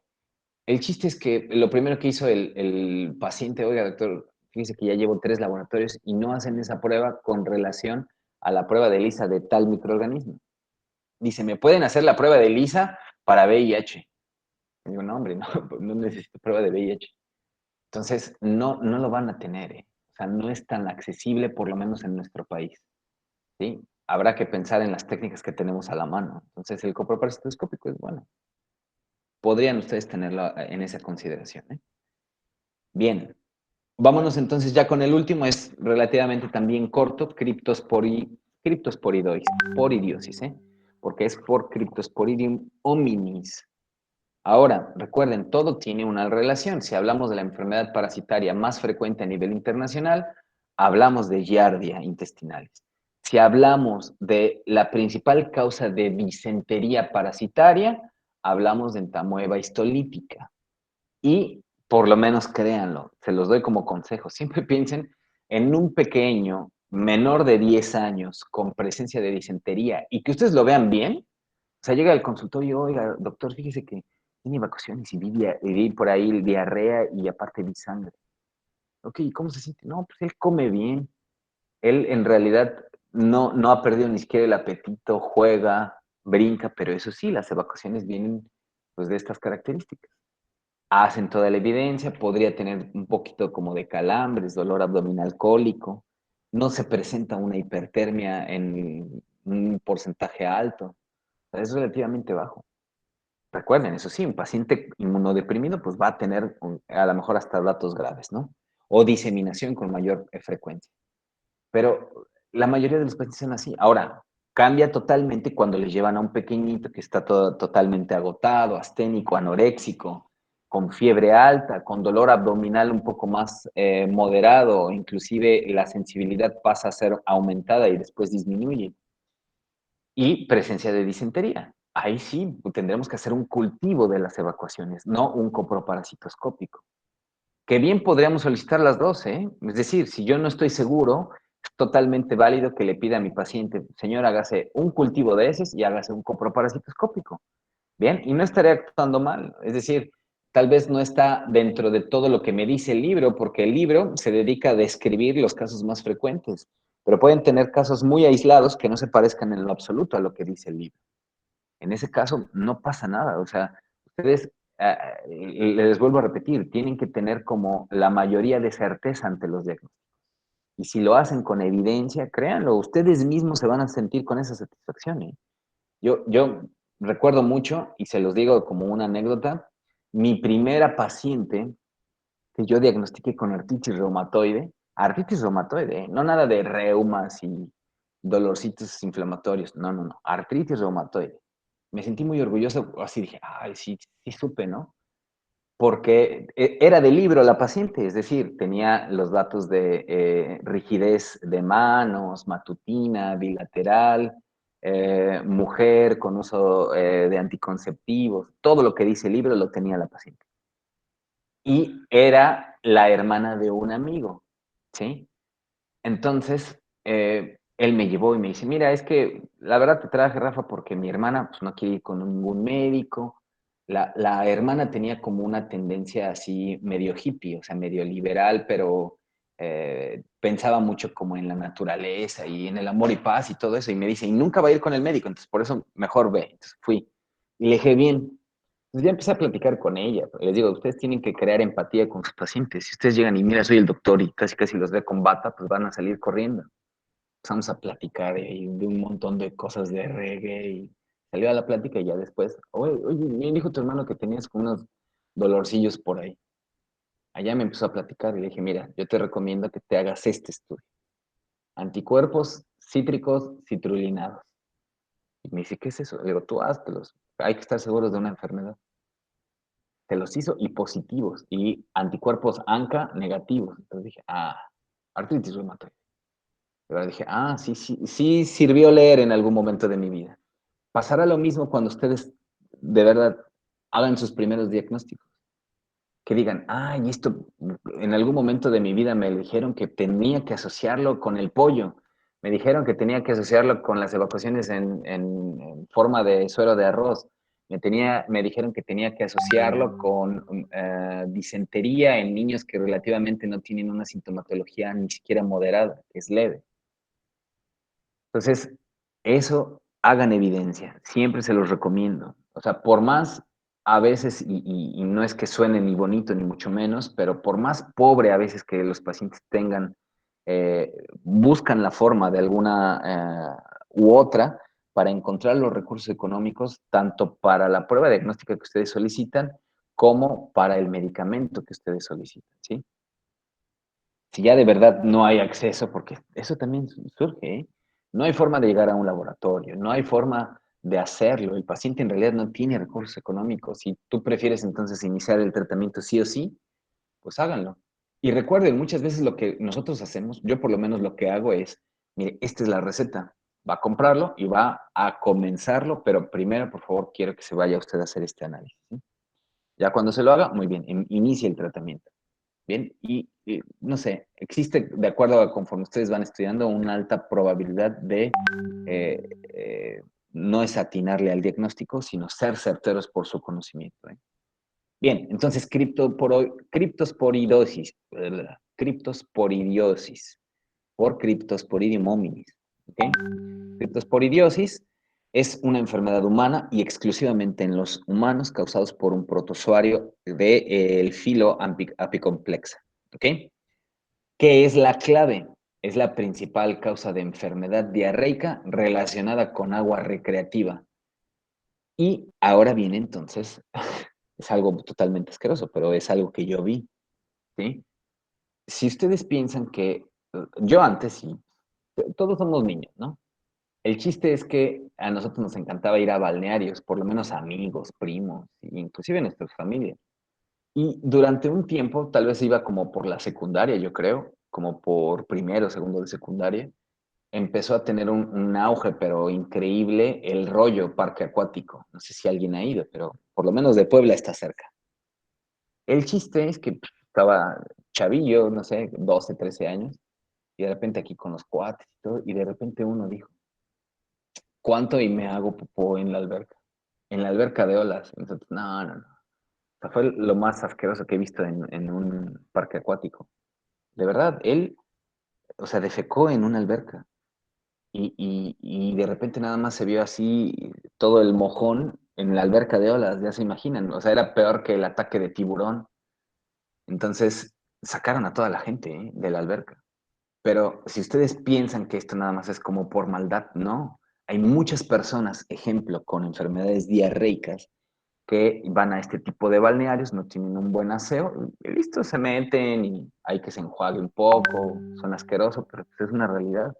Y ahí es cuando las personas, con una gran cantidad, empiezan a manejar aquí los bucitos, el sapito, la fuentecita, el dorso, el no sé, N cantidad de llevarse a la boca el agua a la boca y bueno, así surge la contaminación por Cryptosporidium hominis. Bien, es lo primero que hay que entender. Entonces, créanlo, ya llevan ustedes muchas preguntas que pueden hacerles a sus pacientes o muchos de ellos los refieren. Fíjese que hace como un poquito menos de una semana fuimos a un balneario. ¿Será que será la comida que comimos por allá, doctor? Ah, bueno, ya un foquito por ahí. Hay que relacionarlo. Entonces, por eso ya ustedes se encaminarán entonces para este tipo de manifestación. Es en una enfermedad protozoaria. Se creyó que era una sola especie quien infectaba, pero se han descubierto muchísimas especies. Las dos principales, Cryptosporidium hominis y Cryptosporidium parvum. ¿Qué pasa con Cryptosporidium parvum? Esta también está involucrada en otro tipo de mamíferos y humanos.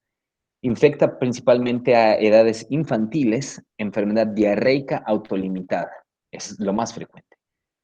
Pero, ojo, también, y por eso viene como un puntito o más de diferente color, en pacientes con VIH y que ya tienen un síndrome de inmunodeficiencia, con un recuento de linfocitos CD4 menor de 200 y sobre todo menor de 50, causa enfermedades crónicas. Esto lo ven mucho en el ámbito hospitalario. Yo llegué a ver mucha Cryptosporidium en pacientes con VIH. A mí me tocó rotar afortunadamente en infectología, desde también la universidad, pero me llama mucho la atención, créanlo, a pesar de que no es como mi especialidad ni mucho menos, no me considero tan torpe, por lo menos para hacer diagnósticos infecciosos, porque tengo el gusto precisamente para esto. Y cuando roté en medicina interna, porque ya de ahí a lo mejor ya no se ve tanta frecuencia de esto, vi muchos pacientes con VIH con presencia de Cryptosporidium. Paciente con VIH con diarrea, forzosamente pensar primero en Cryptosporidium. Eso me lo enseñó los infectólogos del hospital. Me decían, doctor, tú tienes un paciente con VIH y con SIDA, lo primero que tienes que pensar es Cryptosporidium. Entonces ya tenemos dos cosas o claves que podríamos asociar. Esto, sobre todo, vaya, en primera instancia para su examen y en segunda instancia para la vida, ¿eh? O sea, lleguen a pensar siempre en esto. Paciente con VIH y que ya tenga manifestaciones de síndrome de inmunodeficiencia, o inclusive muchos no saben que tienen el síndrome de inmunodeficiencia, pero ya empiezan a tener estos datos. Ok, vamos a hacer el recuento también de los leucocitos CD4, los linfocitos TCD4, y de ahí hacemos a lo mejor la determinación por un coproparasitoscópico, que es lo más básico porque no tenemos mejores herramientas en nuestro país. ¡Pum! Viene Cryptosporidium. Y aparte también está totalmente involucrado en regiones subdesarrolladas para provocar desnutrición. Entonces, esto es la clave, esto es la clave. Bien, siempre asociarlo. Etiología es un protozoario del filo apicomplexa, género Cryptosporidium. Se han descrito hasta 35 especies. De esas 35, únicamente 15 son las que causan enfermedad hacia los humanos. Bien, las dos principales, vuelvo a repetir, Cryptosporidium hominis y Cryptosporidium parvum. El tropismo celular, ¿a qué células van a infectar? A las células del tracto gastrointestinal. Y de una forma muy similar a lo que surge con entamoeba histolítica, son organismos intracelulares pero extracitoplasmáticos. O sea, ¿cómo es un organismo intracelular pero extracitoplasmático? Básicamente se mantienen a raíz de la membrana. Esto, sobre todo en la literatura, se describe de que es la principal causa de que exista alta resistencia en los pacientes para los tratamientos antibióticos. Por esta parte, porque no llega a penetrar de una forma tan eficiente el medicamento y aparte lo recubre la membrana celular. ¿Okay? Comienza a crear dentro de la fisiopatología, les digo, este es un poquito más rápido, un proceso de diarrea secretora, básicamente por el aumento de la permeabilidad intestinal. Al momento de que nosotros tenemos un aumento en la permeabilidad, entonces comienza una alta secreción de hidroelectrolitos y diarreas de tipo secretora. Aquí no es tan frecuente ver sangrado como lo hace en tamoeba histolítica. Bien. Si se va manteniendo esta forma fisiopatológica, Cryptosporidium lo que hace es, en el revestimiento de las células epiteliales, las atrofia, y esto provoca principalmente datos de mala absorción. Muy raro, por lo menos para esta enfermedad, que cause ulceraciones. Son más comunes las ulceraciones con relación a entamoeba. En el aumento de la permeabilidad, la secreción de cloruro es por lo menos el electrolito que suele afectarse más con relación a Cryptosporidium. Bien, ciclo de vida. ¿Qué pasa con el ciclo de vida? Tenemos entonces igual transmisiones a través de trofozoitos y quistes.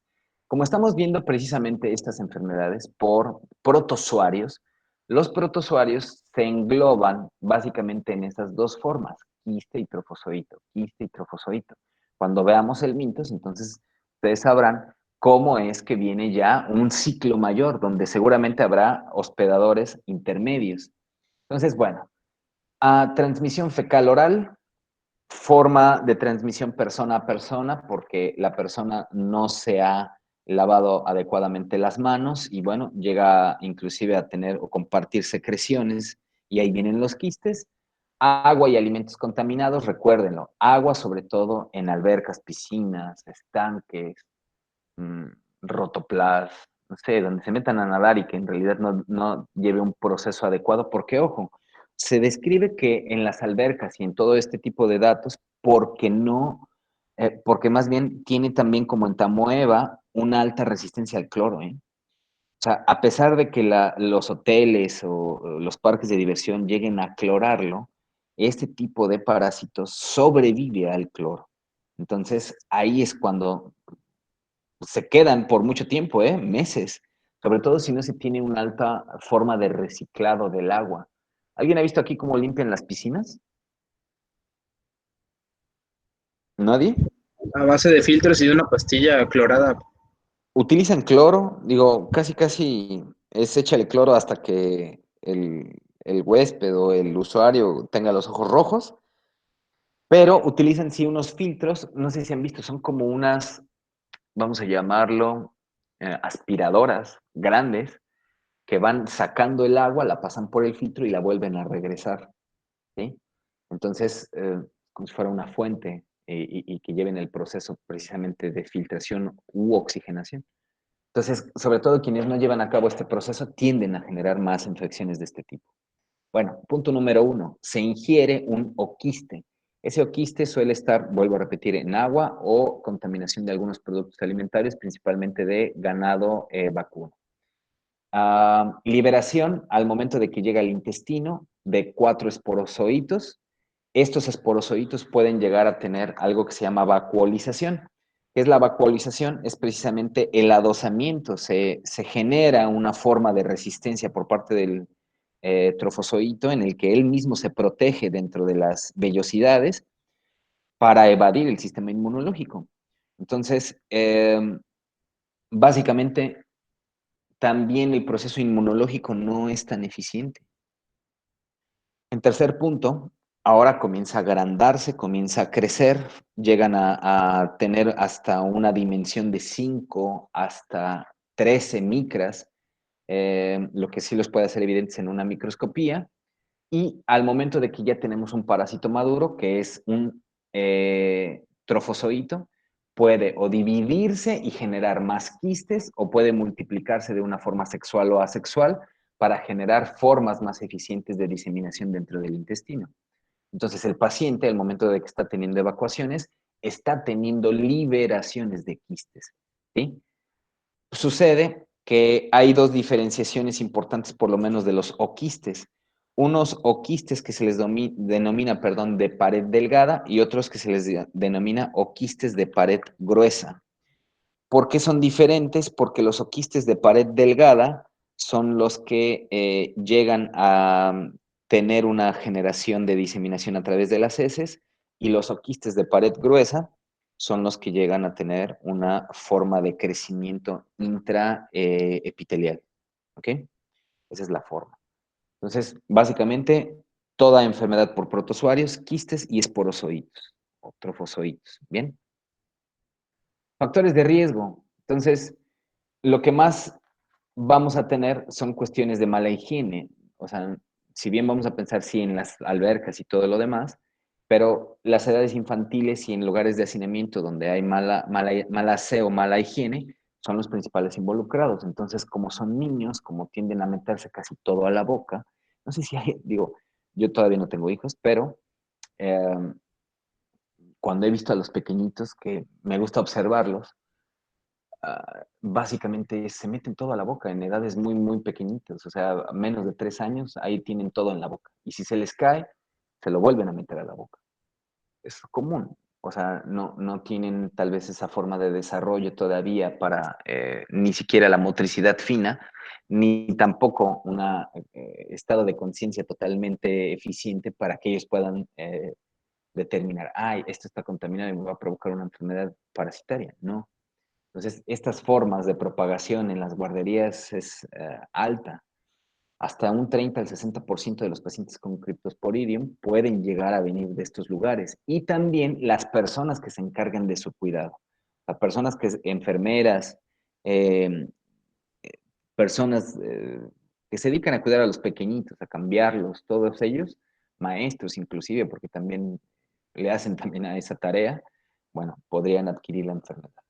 Familiares, cuidadores de pacientes, viajeros internacionales, se habla de los mochileros, de personas que tienden a meterse a cualquier estanque y a cualquier lugar que encuentren para nadar y que también no tienen una buena forma de adquirir agua purificada. No sé si alguien ha ido, por ejemplo, a otro tipo de países donde hay fuentes y todos los extranjeros llenan sus botitas de agua de la fuente. Bien, eso sucede mucho en Italia, yo lo vi mucho en Florencia y en Roma.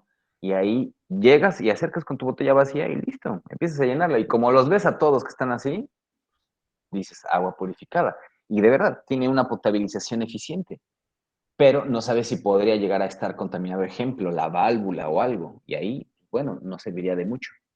Entonces, si tú quieres ahorrarte unos euros, no gastas en tu agua purificada que te llega a costar, no sé, 4 o 5 euros, porque te lo ahorras y llenas tu botellita en la fuente y listo. Bueno, eso se ha visto por lo menos en los viajeros internacionales. Nadadores, granjeros, personas inmunocomprometidas y con SIDA, ya lo dijimos. Persona que tenga diarrea y que tenga VIH y SIDA, primero, inclusive antes que cualquier otra, pensar y sobre todo que tenga una diarrea de forma, vamos a llamarla prolongada, ni siquiera crónica. En este tema yo leí recientemente una determinación, por lo menos en la diarrea, que era diarrea prolongada y persistente. Le llaman diarrea prolongada a más de 7 días y diarrea persistente más de 4. Perdón, diarrea prolongada más de una semana, diarrea persistente más de 2 semanas. O sea, la diarrea persistente es igual a diarrea crónica. Pero ojo, podríamos tener arriba de una semana y con un paciente con VIH, ahí sí alta sospecha de criptosporina. Países subdesarrollados, y esta es una manifestación clínica, el moco, ¿sí?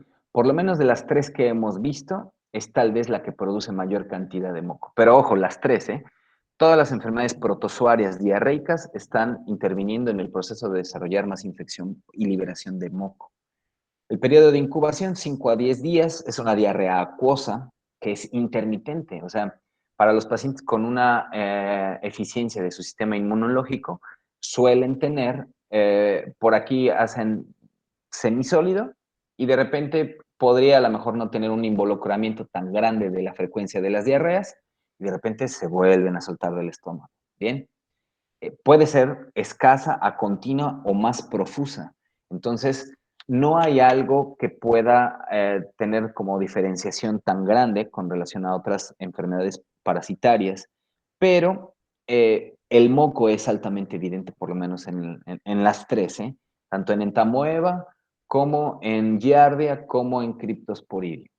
No sanguinolenta, la única que sí es sanguinolenta, amebiasis. Bien.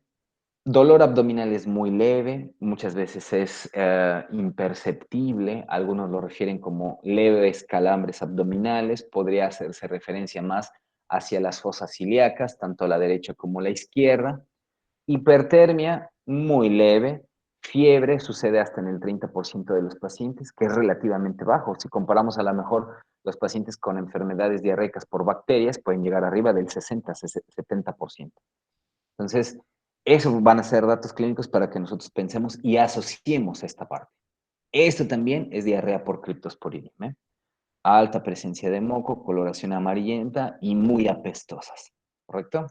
Bien, entonces, asociación con VIH, recuento de leucocitos, linfocitos CD4 mayor de 200 por unidad en milímetros o unidad por micras, es la forma en la que se hace la nomenclatura. Básicamente pueden llegar a tener los padecimientos casi como una persona inmunocompetente, pero podrían desarrollar con más frecuencia enfermedad diarreica voluminosa, maloliente y pérdida de peso. Recuérdenlo, hablábamos de la diarrea prolongada y diarrea persistente.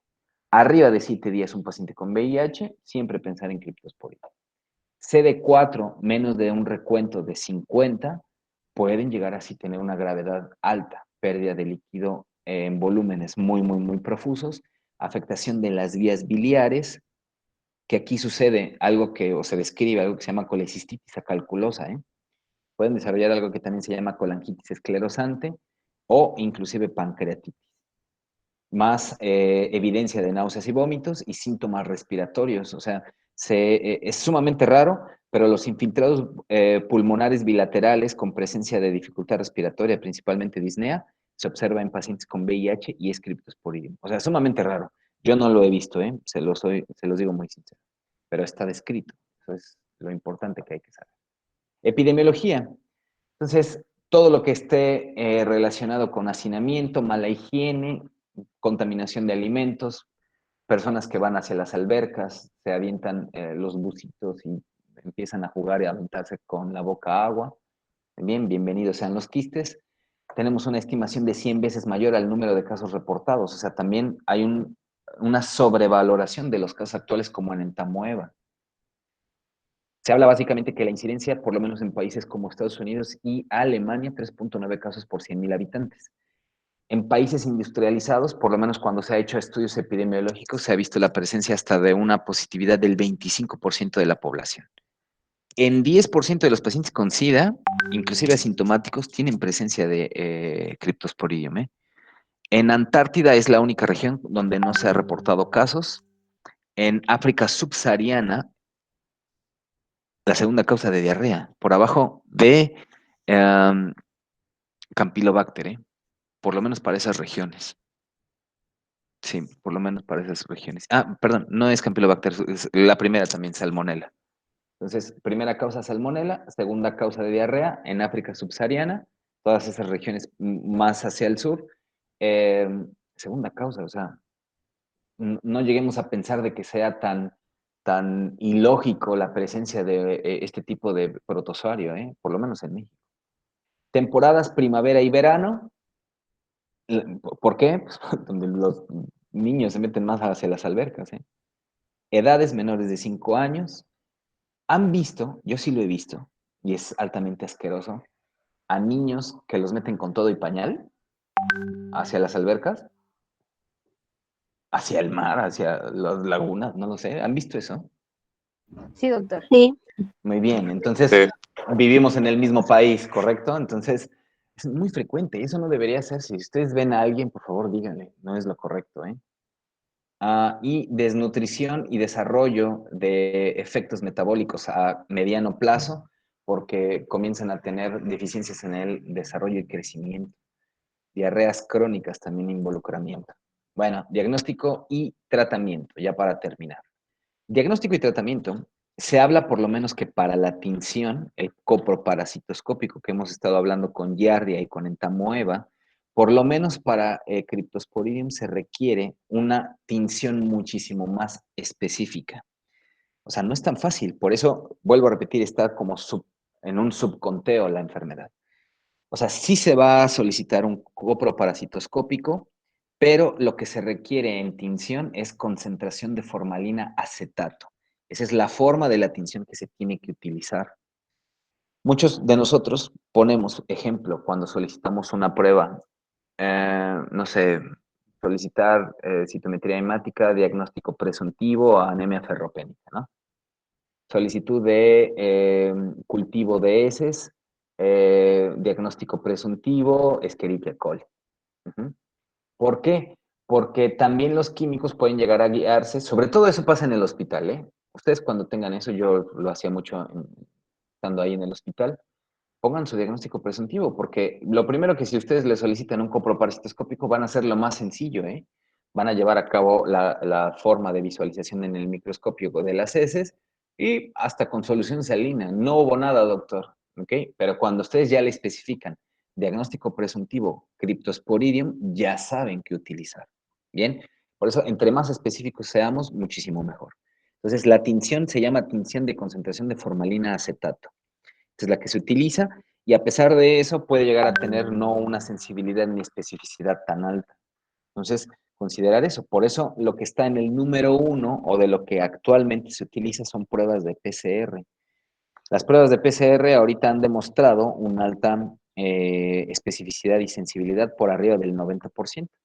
Vuelvo a repetir, lo mismo que hace ratito con entamoeba histolítica, no es tan accesible. Vayan, y no se los miento, vayan aquí, tal vez el que se me hace de los mejores laboratorios puede ser la de Torre Médica, APCA y COBA. Son los 3 mejorcitos aquí en Ciudad del Carmen. Disculpe, señor, ¿usted hace PCR contra Cryptosporidium? No. A eso, y muchas veces que yo he hablado, disculpe, ¿hacen este estudio? No, no lo hacemos, doctor, no lo hacemos. Ok, eso, si usted quiere hacerlo, tiene que irse hasta Mérida o tiene que irse hasta Villahermosa. Bien, entonces no es tan fácil. También algo que ha cobrado muchísima relevancia es el ensayo de inmunofluorescencia que hace la determinación de los antígenos de pared. Mucho más barato que la prueba de PCR, pero se vuelve también menos accesible, por lo menos que PCR.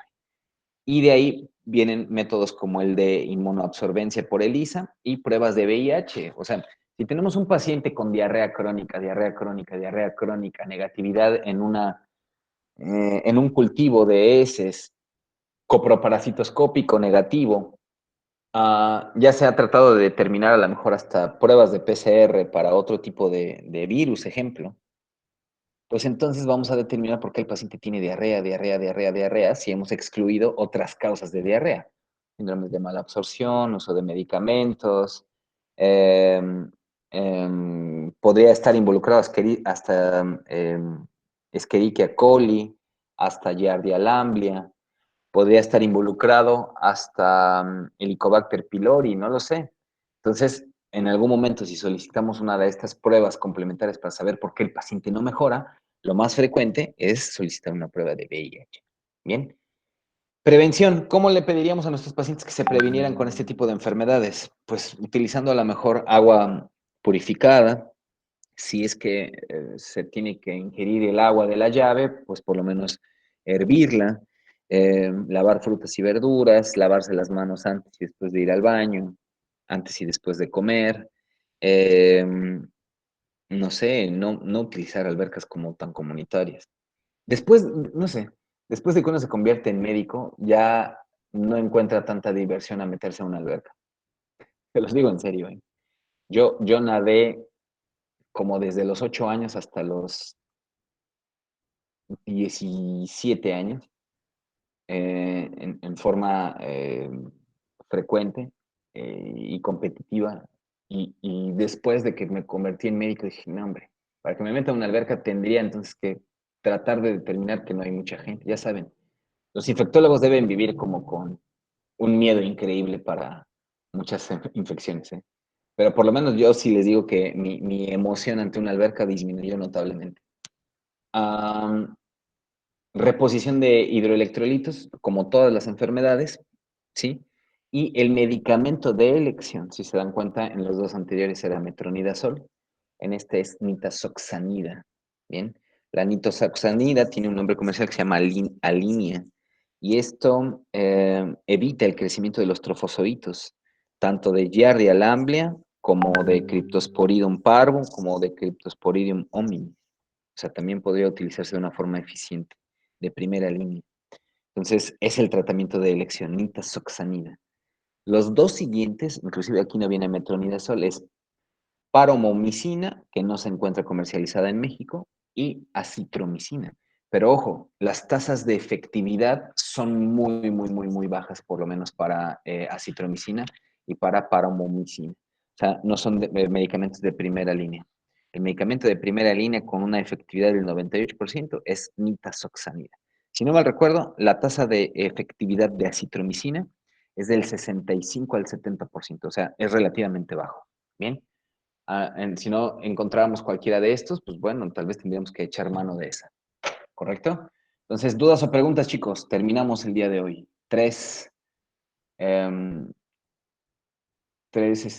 enfermedades. Vamos, les vuelvo a repetir, nos hace falta los helmintos. Ya viene Giardia, no, Giardia no, ya viene trongiloides, cisticercoides, varios de esos, ¿eh? Entonces, dudas o preguntas, chicos. ¿Vamos bien? Perdón por tomarme más tiempo, ya saben, pero a veces vale la pena. ¿Dudas o preguntas? ¿Nada? Recuérdenlo, mañana no hay clases, ¿eh? Mañana no hay clases, mañana... Y ni siquiera, no sé, no tengo oportunidad de llegar temprano a casa. Podría a lo mejor ofrecerles estar en el consultorio, pero no hay una buena conexión de internet. Tiene que ser por VPN y no tengo el acceso, por lo menos en mi computadora. ¿Dudas o preguntas, chicos? ¿Nada? Bien, si no hay dudas o preguntas, entonces nos vemos el día jueves a las 8 de la noche. Ya cada vez más cerca. Jueves, viernes y vámonos hacia la siguiente semana con las enfermedades infecciosas sistémicas. Bien, chicos, entonces descansen, cuídense, descansen. Adiós, doctor. Que les vaya bonito, de verdad. Si tienen exámenes, ya saben, les deseo de verdad mucho éxito. Pórtense bien nada más. Muchas gracias. No se desanimen con un semestre más en línea, así es que, bueno. Gracias. Bueno, cuídense. Hasta luego, chicos. Gracias, doctor. Gracias, doctor. Adiós. Doctor, tengo una pregunta, Adelante. pero no es de su tema. Sí. Quisiera saber si la uretra femenina, ¿cuál es la arteria que la irriga? ¿Es la pudenda? No te escuché, creo que tienes como mucho sonido. ¿La arteria qué? La uretra femenina está irrigada por la arteria pudenda. ¿De la uretra femenina? Ajá, sí. Está irrigada básicamente por las pudendas internas y para el tracto femenino. Y para la masculina también viene siendo la pudenda y la uretral con... La vesical inferior, ¿no? Es correcto, la vesical inferior. Okay. Sí, pero son las pudendas, ¿eh? Sí, doctor. Gracias. Adiós, cuídense. Adiós. Bye.